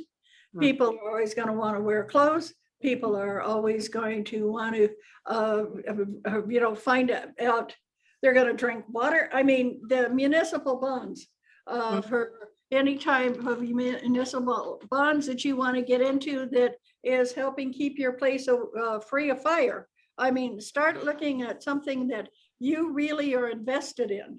And that's what it takes, is your interest in something is what's going to take. Because Ma says, if you buy something you don't understand, if you invest in things you don't understand, then you'll never understand why you lose your money. Oh, okay. If you things you don't understand, you'll never understand why you lose your money. So you need to look at investments through what you are interested in. Wonderful. Thank you. Thank you. Laura Marshall, Laura Orman, sorry. Hi there. My question is, what will Congress do about the filibuster? You know, that's one of those things. Ma says that he likes the filibuster. Ma says that he's found that in so many different countries, when one person gets up and talks for a while, you begin to understand how they think. And he says that's not a bad thing. However they're thinking, you find out that process. And then if you're against who they are, you've got the power to fight them. So he says filibuster's not as bad as some people think it is, but it's not the end all. He says either way it goes, we don't see it's going to change that much politically. Okay, thank you. Kim, you think you can do it? Kim, she's frozen again. Oh, she's moving. Okay. Kim, you're moving. Kim, quick, unmute yourself. Hi. Hi. Hi. Okay, go. I don't really have a question, but I'm really enjoying everyone else's questions and the answers I'm getting and stuff. So I'm just listening. Okay, here we go. This is personal questions. Wait a minute, no. We have Danette. Oh, Danette, I'm sorry. Go. There you are. I'm enjoying everything, so just move on. Okay, here we go. Wait, there's Beverly. And Beverly, there you are. Wait a minute, so unmute yourself. Oh, you don't. Ask to unmute. Beverly? You there? Who is Beverly? Didn't I? Beverly. Beverly. Beverly. I'm clicking as hard as I can. Okay. You're doing what as hard as you can? Clicking. Unmute. Oh, what are we supposed to ask world questions still, or what? Oh, this is the last one. The community, is it? US. Something for the United States. About US. Yeah. Oh, and then the divisiveness. To me, I mean, I see a dark side. Oops, I lost you. Some of the people, they're racist and it's all about selfishness, I think. Not wanting to share with immigrants, not wanting to share with people who are disadvantaged, not wanting anyone who looks different or different religion and culture, not accepting. That to me is all kind of darkness things. And I don't think just listening is always the right answer. I think sometimes it needs time to be a little more proactive to because you can't just stand by while people suffer. I mean, that happened in World War II. You know, do you just stand by and let them take your neighbor, or do you take a stand and make a big deal, make a fuss? You know. Well, I agree. And what Mom was saying when he was saying that is that you find out what they're doing. So during the Second World War, if you found out what the Nazis were doing, you would have been more prepared to help your neighbor. Do you understand? Yeah, well, you don't stand idly by. I've never fought for that, because what Ma says is you find out what the person you're talking to believes in, so you can understand how to work with them or not. But you have to first understand what they're for. That's what we were talking about. Okay? Right. I mean, to me, I can see where they're coming from. I see it selfishness. They don't realize it, but that's where it's coming from. Self-preservation and not wanting to share anything, and anything that threatens you. Even the US, they're threatened economically because they've always been top dog. And it's just like the lion who's, or whatever, is no longer going to be top dog. It's being threatened and being defensive, but not necessarily for the good that's what we reason. were talking about, what the next thing was going to be. Yeah. Okay, thank you, Beverly. Thank you. Okay. Okay. Personal. Lee, personal question. What needs to happen for me to finish my book? Ma says it's one day at a time. He says, set up a time, and he doesn't care when it is, what time of day, and say, I'm going to write 15 minutes or I'm going to write an hour, but you have to do it every day, and you have to sit down and do it. And if you don't feel like writing on the book, sit down and write anything, because Ma says that you have to somehow get that well moving again. And how you do it is just sitting down and writing, and that'll do it. But you're good at setting times and that type of thing. So that's important that you do. Okay. Okay, Ron. Okay, Christina. How do I best support Rosalie? What? How do I best support Rosalie? Oh, I thought you said with Lee, and I thought, oh. I help him write the book. Yeah. And the question is, how do you help support your baby? Love her. And find out if there's things that you don't feel are for her best good. Ma always says this, that you don't keep saying no. Ma says that the more kids are raised on the word no, the more argument you have. And instead of saying no, if she's running to grab anything that's not good for her, say, oh, here, I'll take that. I'll take that. Mama wants that. Or yeah, very gentle. But they say that a child in the first year hears no, you can't imagine how many thousands of times. And they don't hear yes. So Ma has, when I was raising kids, Ma had said, say yes more and say thank you more. And, oh, could you give me that hacksaw? Oh, thank you. Yeah, not, because when you scream, another quick story, because I love this one. We were in Monterey, they have a Dennis the Menace Park, and it has a locomotive in it. And both my boys decided to climb the locomotive. And I'm looking, and there are Bart and Bob, and they are 7 and 9. And they go, hey, Mom, look. And they jumped. The locomotive is tall. I think it's about 21 to 25 feet. And Ma said, don't say a word. And they landed. And I said, well, and how was that? And they said, well, I'm never going to do it again. But Ma said to me as they were in midair, if you say anything, they'll lose their coordination and they'll get hurt. And I think we forget that as parents, about losing your coordination when in the midst of doing something. Okay. And so it was really important for me to hear that, be gentle, be gentle. Yeah. Yeah. And raising an only child you get to feeling that the whole world is wrapped up in that one. Then the more kids you have, the less the whole world is wrapped up in one. You have to kind of, deal with a lot. But so right now, the more she can be around other kids, the better for her. Did she go somewhere where she's, are there any other kids? Well, we've been in a We're pandemic. trying to decide what we're gonna do, if we're gonna hire another nanny or if we're gonna take her to daycare. Yeah, well, have been in a pandemic, but just because that's where she learns all of the things that are really, really positive for her. Yeah, but just remember, not less no, more yes.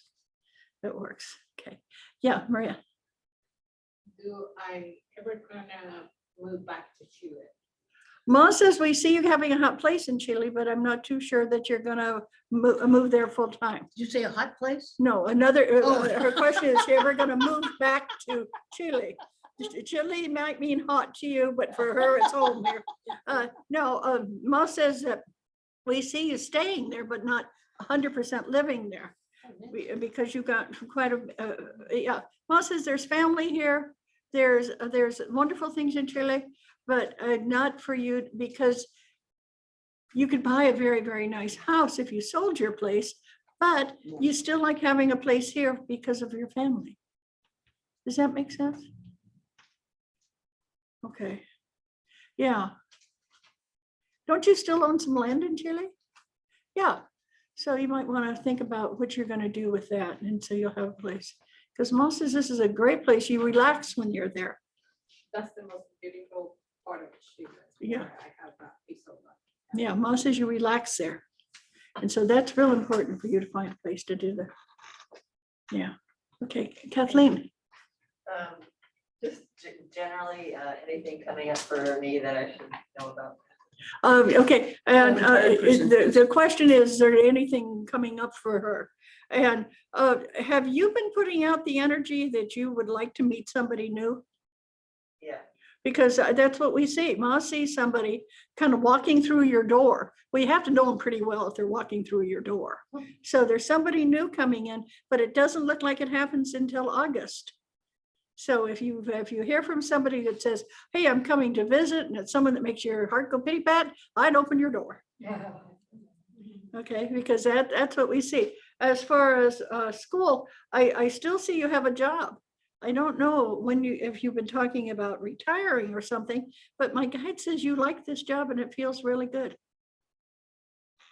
Has there been something that's made you think, when am I going to stop doing this? I've been doing it a long time, so I'm kind of just sort of generally trying. Yeah, and my guide says and when you decide you want to quit here and do something else, we never see you fully retired. Okay, we see you traveling, doing things like that, but Mom never sees you fully retired. Okay, Tamara. Would Carson City be a good next move for me to move to Carson City? If Carson City has weather, I mean, there's a little bit of snow there, it gets warm. I mean, there's that, where you are now doesn't have that kind of what Ma says is weather. But as far as the people, there's a lot of very good things that are going on there. Very positive. It's a nice place. Politics feels good. Ma's not getting anything negative that says you shouldn't. So that would be a green light. Carson City. Yeah. Thank you. But Ma says, look around too. There are some other places outside of Carson City, like Gardnerville and places there. Don't move to Stagecoach. It's out in the middle of nowhere. But okay. You need to be where there's people, but not living right in dense population. So look for places that have trees and people. And if you had to, you could walk to the store and it would be okay. It's not 6 miles away. Okay. Yeah. Yes. Linda. Mark and I are looking at Rockland, California. Oh, that's to a move great to. place. Yeah, to retire to. Yeah. Would that be a good move for us? And Ma says it's a great place. There again, it's got people, it's got doctors. For those of you who are thinking of moving and you're over 40, don't move anywhere that's farther than 10 miles from a hospital. Yeah, this is just 20 minutes away from the hospital. Right. Because Ma was telling this to people, and he's been on this roll. Everybody is moving. And Ma said, that's if you're at a certain age where you know your body is going to have some kind of problems, even though we hate to look at that. When I had my heart attack, it took 7 minutes to get me to the hospital. Now I didn't plan it that way, it just happened, that's where we live. And Corky couldn't find the hospital. I know, it took me more like a half an hour, 45 minutes. I couldn't find it. I couldn't remember the name of the hospital. So, because I belonged to Kaiser, but I went to regional, so she was having a difficult time. But seriously, that has to be one of those things, is for sure where you can. Would this do be that. a good time to move now, or is it? The prices of the housing, my guide says, if you're selling a house, it doesn't seem like it's going to get that much better, mainly because of the interest. And that could, when I say not that much better, I mean, it could go up, 100,000, but it's not going to be worth another million. Right. Okay. Yeah. So is now a good time, or should we wait? Now's a good time. Thank Yeah, you. yeah. Luann? I'm not sure how to put this, but given the whole move thing, as I don't know, for some reason, I just don't know where I want to go. Right. And where have you been? Think of it that way. If anybody wants to move, then get your car, get a map, and say what's important to me. For instance, if you like to go rock climbing, find a place that's got rocks. If you like trees, go where there's trees. Heaven forbid, if you like the desert, go to the desert. All these people that I'm hearing, and the reason I say that, I've been telling people, if you don't like heat, don't go to the desert. Oh, well, Phoenix isn't that hot. And all those people are calling me and saying, Dottie, where else can I live? It's so hot here. And and Ma had said, don't live where it's hot. Oh, well, it's not that hot. So really look there again, look back 25 years, what the temperatures have been in the place you're interested in, and find out what is it like? What's the weather like? Okay, and you'll get an idea. And ask people, where are you from? What do you like about where you come from? What? I hardly hit my house. Well, okay, how many people do you have here? 1, 2, 3, 4, 5, 6, 7, 8. Okay. You've got 10 people. I know. And you can just say, hey, well, anybody here got an idea of a good place to live? Yeah. Okay. Okay. Can I ask quickly, does Moss see anything good for me in the future? Anything? Only if you take what, you don't want to hear this. If any of you have that question, does Ma see anything good for me? Ma says, if you walked in here, you're seeing us through your eyes, you can eat and digest food, you're in a good place. If you sit around worrying about, oh, what am I going to do? What am I doing? You're in a bad place. The only person who worries for you is you. Stop it and say, I can walk, I can talk, I can breathe, I can do all these things. You're in a good place. And if you don't have any friends, walk up to the next person you see and say, hi, my name's Luann, and I'd like to be your friend. I do it all the time. Who was it? It was somebody like Lee said to me, I forget, it was someone that has known me for a long time. They said, yeah, if Dottie hasn't walked up to you and say, hey, I want you to be a friend, you don't know Dottie. And that's, every one of you here has had me say, oh, I like you, or there's something about you I like, or this is every one of you, because I like people. I think that the human species is one of the best species on the planet, but I'm not real big on animals. And everybody says, Dottie, don't you like cats? Don't you like dogs? They're not my favorite species. I'm sorry. That's me. And I appreciate that because I know who I am. So find out who you are. And that's the only way you're going to move forward, is you find out who you truly are. Okay, Andrew.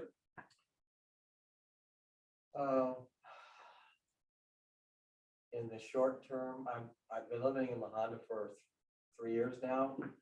And I like being close to the ocean, and I live in the Redwoods, which is great, but I'm really far away. Now my daughter, and I have a new granddaughter, and they've moved to Lathrop. So I was kind of thinking, well, where do I want to live next? How often do you see them? Because what Ma says, you don't see them that often, that's big, that big of a distance.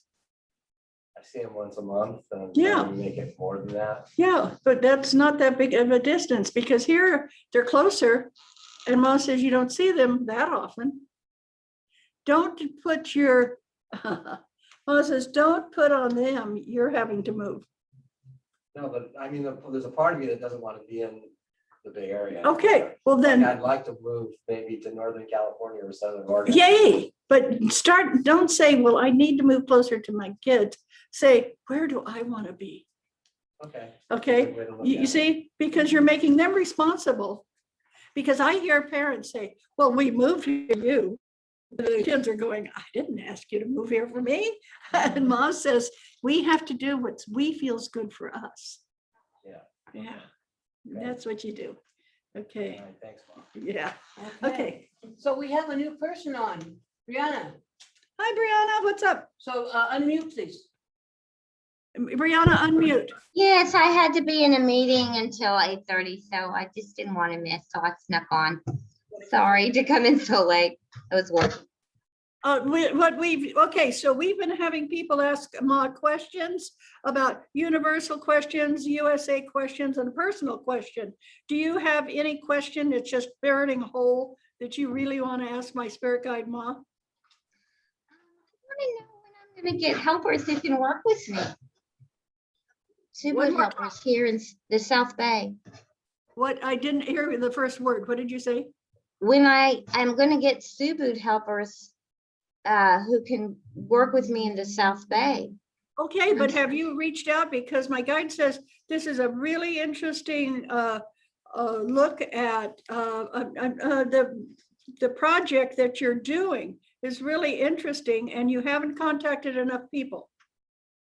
So I still need to contact more people. Yeah, because I haven't, you know, the ones who are in this area are not, you know, helpful. Okay, So- but you just need to keep contacting more people. Okay. Because there are more people out there interested in, you haven't contacted them. So just sit down and say, I'm going to ask everybody I know that's part of this group, who they know that they think would like to be. Use people to find people for you because Ma says there's a lot more people out there that are interested than you know. Okay, so it's the helpers I need. That's what I need. Yeah, well, that's a little bit more difficult. It's the helpers I need. Right, right. Yeah. Yeah. And what you have to do is you have to train them. Ma says, find some people that are interested in following the path you're on and then say, and I'd like to train you to help me. You need to approach them. They're not going to approach you. Okay. Good. Good. Okay. Are you done? Okay, so now we'll go to Marianne. Marianne, do you have a personal question? Wait a minute, we need unmute. Are you freezing? Unmute. Okay, Marianne, go. No. Move. Okay, mine has, Kathleen. can you hear me? I'm sorry. Right? Okay, yeah. I'm directing traffic. Wait a minute. We've got two people here. One's hot and the other one's cold, and I want them to change sheets, not sheets, seats. Change those sheets. Okay, what's the question, Marianne? Okay, mine has to do with moving too. I guess that's the thing tonight. But I'm staying in the same area, but I'm getting older. And so decided that with some suggestion from my family that maybe it'd be a good time to start downsizing and I'm happy where I am. I've been in this house for a while and it's nice and big, but it's just me now, And so the place that I've considered is like a community area, senior community kind of space.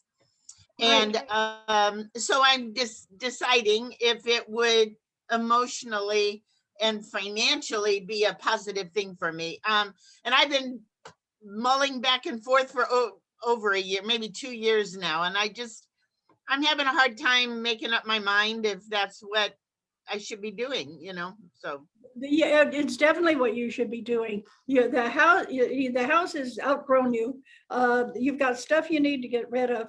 The best thing, Mom says the best thing you can do is get rid of a lot of stuff that you're holding on to for one of these days and just decide that this is one of these days and start cleaning out your house. And there again, find some area that you like.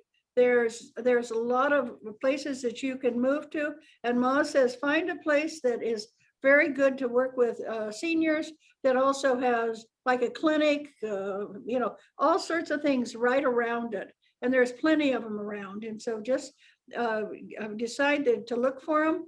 And I think you'd be happier because you'd be meeting more people that have things in common with you. That's kind of my train of thought. So that's a good, so that's a positive thing. Yeah. And just like we were saying, your house might go up a bit, but it's not going to go up a lot price wise. So you might want to sell it soon. Okay. Thank you. That'll help. Good. Okay. Next. So now, Amanda. Amanda, there you are again. Okay, can you guys hear me? Yes, you're great. Okay, so I've been having a lot of dreams, actually premonitions about moving. And I've been having like a Mother Earth has been coming in my dreams and moving the planet.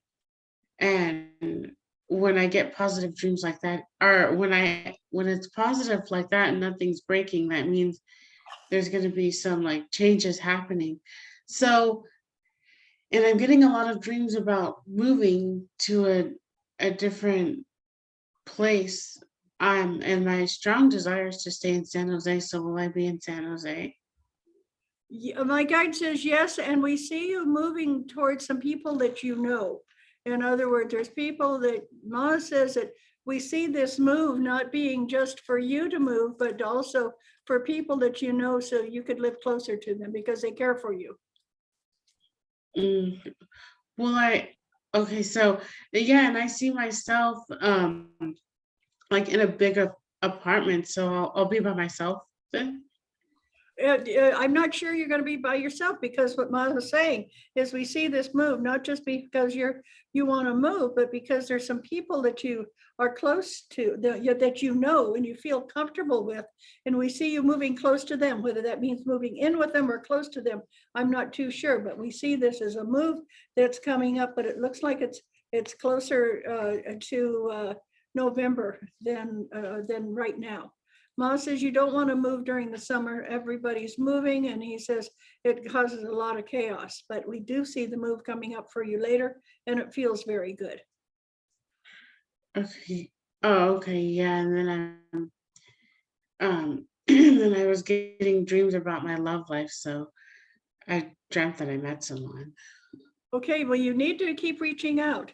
You need to go places where the person you would like to be in a relationship with, the people you would like to have as friends, where they hang out. Okay. Okay. Okay. All right. Sounds Okay, good. thank you. Thank you. Kim Field. Hey, Kim, now can we talk to you? You know about selling a You had a house. beautiful baby there.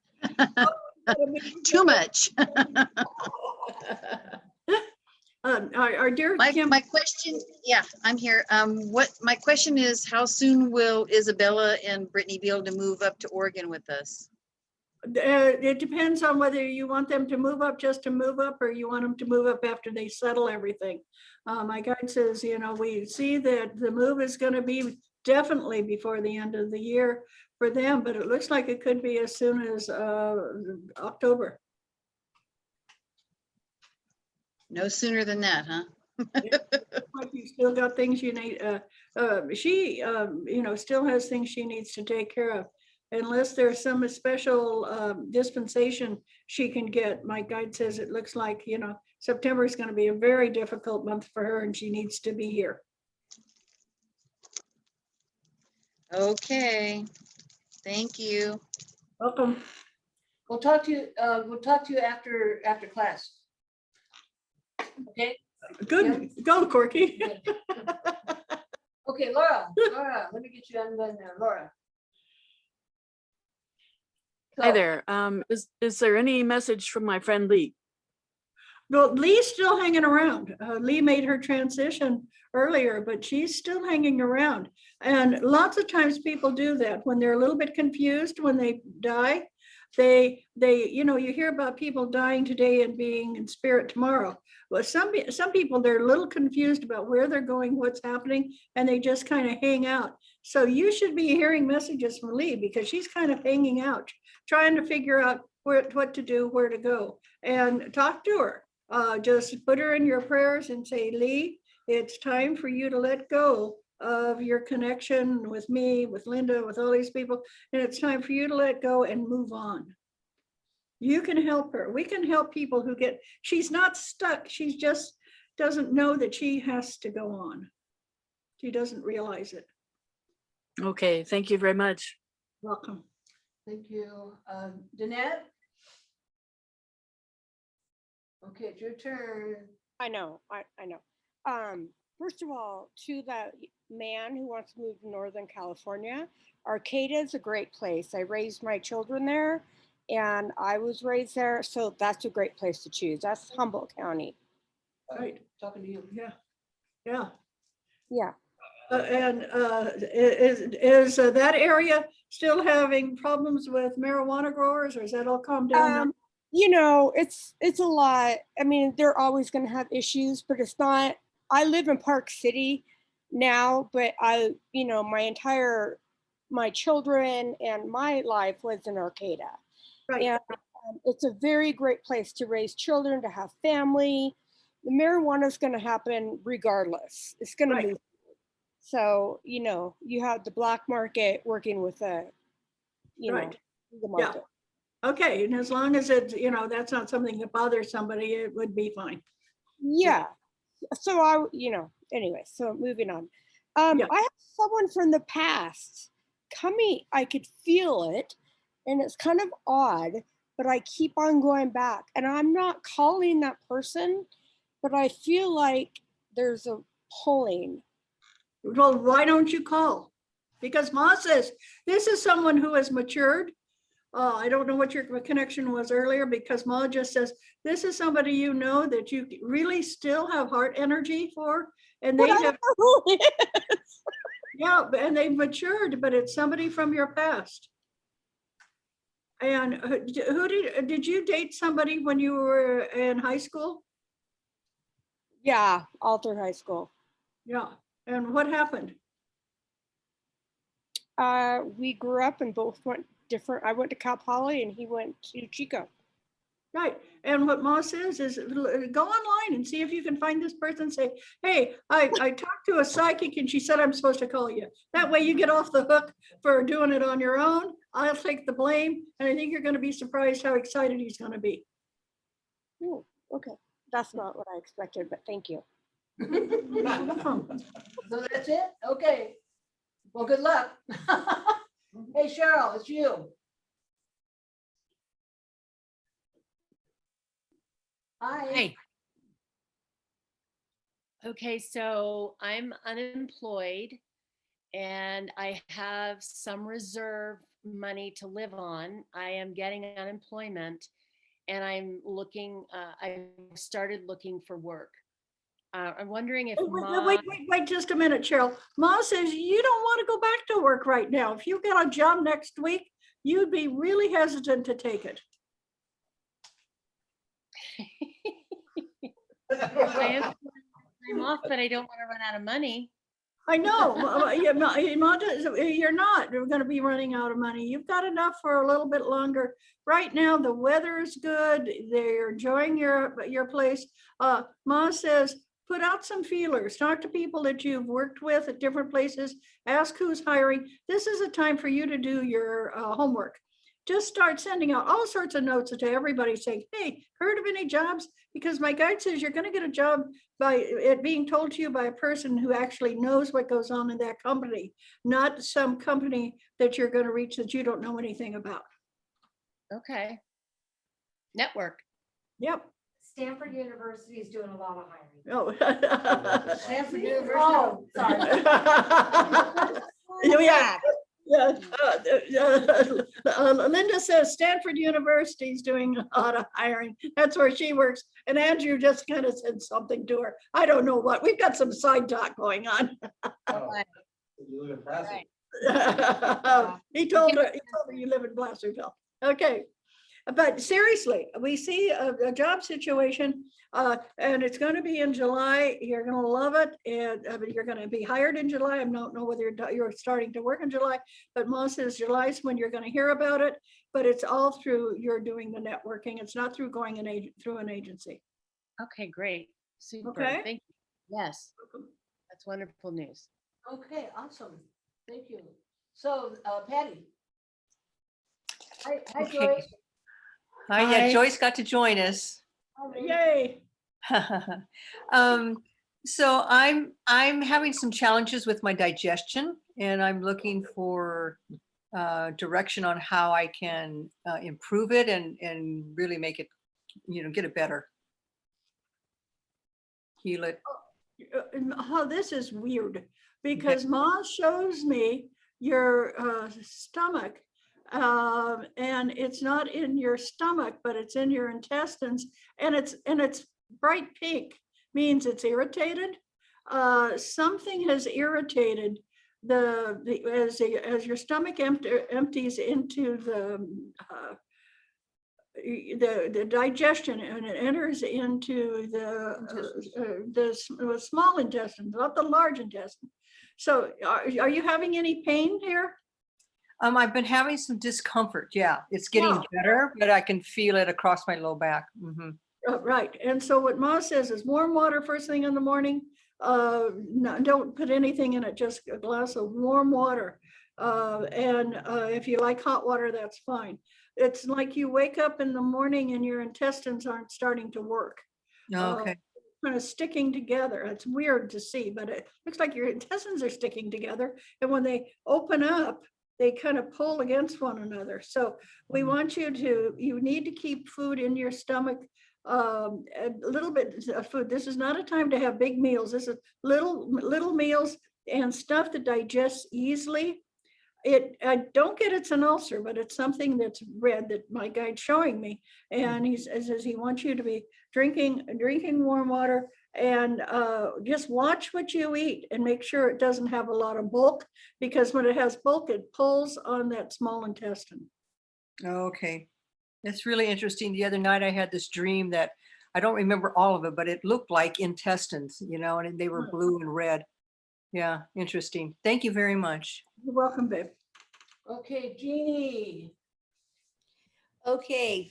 I'm kind of feeling like I'm suffering from COVID brain, where I'm kind of in a fog. Right. And the thing that I struggle with is I get overwhelmed by the choices I have in front of me. And I guess what I'm wondering is, what's the right best next thing? Do I just put a pin in my Silicon Valley career and just move on and start a new adventure? Do I, what's the right best thing for me to be focused on for? Right now, Jeannie, what Ma says is you need to focus on something that is, I won't say necessarily charitable, but a job where you're helping people. That's where you work best. If you work just for the money, you're going to be burned out. And Ma says it's time for you to work where you're helping people, and so you can get back that love and energy you have of being important. Part of this kind of pandemic brain is when we stop thinking of ourselves as an important part of the community or an important part of a state or whatever. We'd love for you to start feeling like you're very important in helping people. Yeah, I do a lot of nonprofit work and just led a capital campaign during the pandemic to raise millions of dollars to help people that are food and home unstable. But, and that feels great, but it just doesn't feel like it's enough. What is enough for you? Because Ma says that right now we keep seeing that some of the same things are going to come back around for you.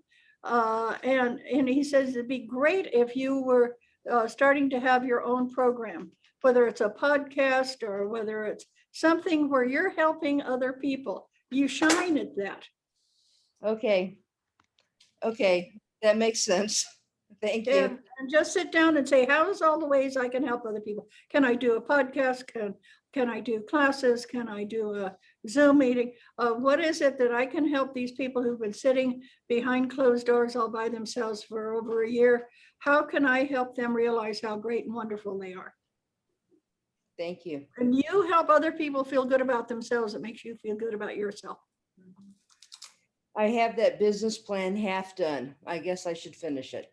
Yes. Sounds good. Thank you. Okay, thank you, Jean. Beverly. Your turn. Beverly, it's time for a personal question. Beverly. Beverly. Ask one me. Beverly. Beverly. Beverly. Anybody else have a burning question that they haven't had a chance to ask? Now, Linda. I'm working and I'm very Oh, blessed. it's Beverly. Can you hear me? I'm Yes. sorry. Yes, I had Beverly. to hit another button. Okay. Yeah, I did move to Rockland. I know that came up because some people were interested, and I love it up here. And my problem is I'm so disorganized. I'm like buried in paper. I've got so much going on, you know, caring for all my responsibilities, and I just feel like I'm being buried in papers, and I haven't done my taxes and things like that. I just want advice on, you know, how to plod through it, or am I never going to get? You need help. Find somebody who's a retired, they could have been an auditor. They are retired from doing something like bookkeeping, somebody who's really good at numbers, figures, and organized. And they're not going to cost an awful lot of money because they're retired, but they'd love to do something. And a good place to meet somebody like that is to go to senior housing, they're going to be opening up all the senior projects as far as senior centers, and go to a senior center and ask them for somebody like that, and have them come in and help you for maybe 3 or 4 days. And you'll be surprised. Once you get back on the right path, you're going to do great. You just got so overwhelmed that you pick up one piece of paper and put it down, and pick up another piece of paper and put it down, and never gets organized. You need somebody who is a Virgo to come help. Okay. Okay. I hope I can find someone. Yeah. Thank you. Yeah. People, we had one Virgo raise their hand here. Oh, really? That's great. But oh, by the way, yes. Oh no, I'd love to find somebody. Yeah. Oh, someone was asking about moving it this way, and they have some senior communities that are very popular. Okay. And in Lincoln and Roseville, they call it Sunrise or something, and the people I've talked to love it that have moved there. Lots of activities and socialization for seniors. Beverly, could you give somebody your email so they could email you if they're coming up there? Sure. Or they can text me. I don't mind. Who do I give it to? Or should I give it to you? Yeah. Okay, go. My number or my email? Okay, my email is BevChan et al. BevChan ETAL @yahoo.com. Okay, it's and Bev. I have a really good realtor who's really smart. If you guys are serious. Okay, BevChan et al. Like and everyone. ETAL. ETAL et al. Et al. @yahoo.com. Thank you. Thank you, Bev. Sure. Yeah, that'd be great. Sorry. And I can vouch for Linda and her husband. Their kids too. Yeah, no problem. No, it's very nice up here. You can get a lovely home up here for a fraction of what you pay there, even though things have gone up here. Thank you. Yeah, thank you, Beverly. Okay, Okay, so are you complete, Yeah. Beverly? Oh, what was that? Are you I think done? I'm done. That's all my questions. Yeah, thank you. Okay, thank you. Welcome. Okay, so. Thank you. We have thank 5 you. minutes. 5 minutes. Okay, what is the one thing that you've always wanted to ask? Anybody have one thing that's just burning a hole in their pocket? What should I do?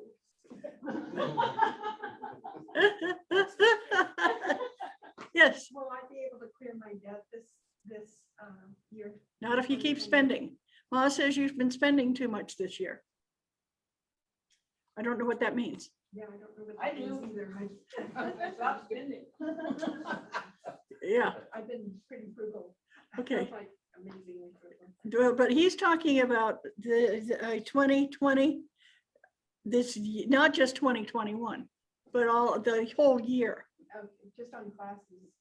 Okay, well, whatever it is, he says, just really watch, and everything that you want to do with your money, you say, is this worthwhile or can I do it later? Okay. And see if you can. So that you have to, there's a lot of stuff that you have to take care of, and some credit cards too, Ma says. Yes. Yeah. Okay. Oh, sorry. So that was what? So that was a no. That's a no. I tell you, Okay. it's kind of like her needing some help. You might need somebody to help you and say, okay, I need help getting these straightened out. And there's some wonderful groups out there that do that. Okay. Yeah. Yeah. Okay. Anybody else have a burning question that I they? do. Okay, go. So the question I have, I know we talked about moving, but they're doing renovations in our building. So will I be going to the motel with everybody? A motel with everybody sounds like fun. Hey, you can I go to the motel with you? Sounds like fun. You're gonna have to, because I don't get that they want you to stay in your place while they're doing the. Yeah, that's. Yeah, there's gonna be a lot of sounds and a lot of smells and things that are just Yeah. irritating the heck out of you. You got such a sensitive self here with smelling and hearing. They're so sensitive, and it's just would drive you crazy. So you're gonna have to go somewhere, babe. Yeah, I was just wondering. Yeah, because I've been looking forward to going to the motel, so I was Yeah, hoping good. that I was going. Yeah, I go to a hotel. I did. Okay, thank you so very much, Amanda. Thank you all. Well, this has been wonderful. Thank you. And One more. yes, Christina, you have one more? Do you still see us having more than one? Yes. Well, what's the question? Yes, because what's happened, Before two. what? You told me before two. Uh-huh, yeah, yeah. Because what's happening is your body now knows how to get pregnant. People don't realize that, and so they have one, and then 9.5 months later, they have another one, it's because their body goes, oh, that's what you want me to do. So yeah, if you want to have another child, but you need to do it soon, and Short-term memory loss on the no, body, or- no, not short-term memory loss. The body doesn't forget. That's for those of you who never had a child, the body doesn't forget pregnancy or birth. It remembers. But for you, my guide says, yeah, and there again, talk to the spirit. Talk to the spirit and say, okay, I'm ready. And talk to Rosalie. Yeah. And say, do you think we should have a baby? Because sometimes they go, yes, and other times they go, they frown like, what's this? What's this going to mean to me? So just ask. Okay. And you get some real interesting responses. And Ma always says that kids know so much that we help them forget. So you want to be aware of that, and that knowledge that they come in with is incredible. Yeah. One more. Yes. question. I just remember, I've been having dreams with a baby. Do I want to have another grandkid? Is your son in a relationship with somebody who would like to have a child? Okay, it's married. Well, it's a relationship, but does she want to have a child? He doesn't want to have another child, but the wife, yes. Yeah, that's And I'm who thinking it, about a boy. yeah, but that's what I get is it's one of your kids' partner wants to have another child. What is the children? That does it. That you're not, oh, you love your grandkids. You do. But I really suggest you do more visiting in Chile. Yeah, as soon as they open Chile. Yeah, this is out in Chile because you're gonna find that you can totally relax. Yeah, good. Yeah, yes, Linda. What do you see for my son, Mike? He's almost 23 and he seems kind of lost. He's a late bloomer. Yeah. Don't bug him. Don't say, oh, you should do this or you should do that. He knows what he should do. He's just not ready. It's kind of like standing at the end of a pier and everybody's saying jump and you're saying, I don't want to. And he doesn't need anybody to tell him what to do or give him any suggestions. When he's ready, he will. Okay, thank you. My daughter's gonna have her first child in 10 days or less. Well, congratulations, Jeannie. Thank you. Happy and healthy? Happy and looks happy and healthy, but she's got to, oh, this is, can you talk to her about this? Yes. Okay, tell her that when she first feels like she's having a contraction, stay home. It's gonna take a while. And they're not gonna be painful or anything else, but it's gonna take a while for that little one to get here. And we don't want her to be sitting in the hospital for 36 hours or so. We So just just had that conversation last night. What? So, we just had that conversation last night of when to go and when not to go. Yeah, yeah. Tell her Okay. when she feels like scrubbing her floor, it's probably time to go. Okay. Yeah, there's something well, seriously, that's Mother Nature or whoever does this tells a woman with a burst of energy to do something with that energy, and they immediately think, oh, I should clean house or I should do something or something. But what it is, it's that energy to get them where they need to go to be protected to have that baby. Great. Thank you so much. You're welcome. Thank you. Thank you. It was great. Thank you, Dottie. You're welcome. Thank you. Thank you. Bye-bye, everyone. Bye. Good night, everyone. Hugs to Lee and Ron. Big hugs. Oh, hugs. I'm so surprised that nobody asked more health questions. I've never been into such a group of healthy people. Hi, Joyce.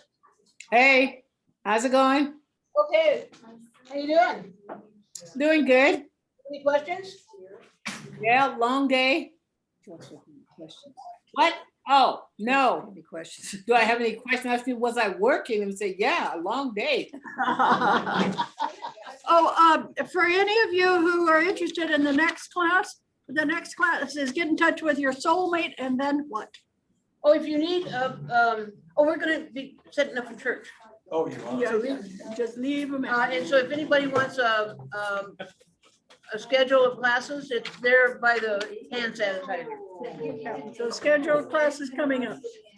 Hey, Cheryl. Make sure that if you Hey, Corky. Love you guys. I love seeing you all and hearing everything. It's been great. Dottie. Yeah. Will Yes. you tell Ron and Lee to come over to the camera and wave hi to me? Ron and Lee, Jeannie would like for you to come wave hi to her. And here's the camera right here. I'm moving. There's a camera. Let's just do it the easy way. Go ahead over here, guys. Show me the screen. Show me the screen so I Okay. can see what I'm doing. Okay. There we Hi. go. Hi. Good to see you. And then, did you get to see Lee? Where's Well, Lee? we're looking I'll over. be late for a second. Lee. Thank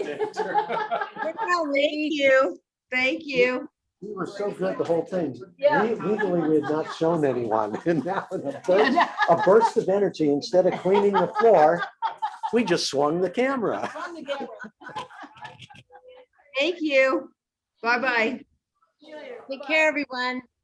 Love you Bye, all. everyone. Bye. Right, right. Okay, good night, everyone. And there's the sanitizer.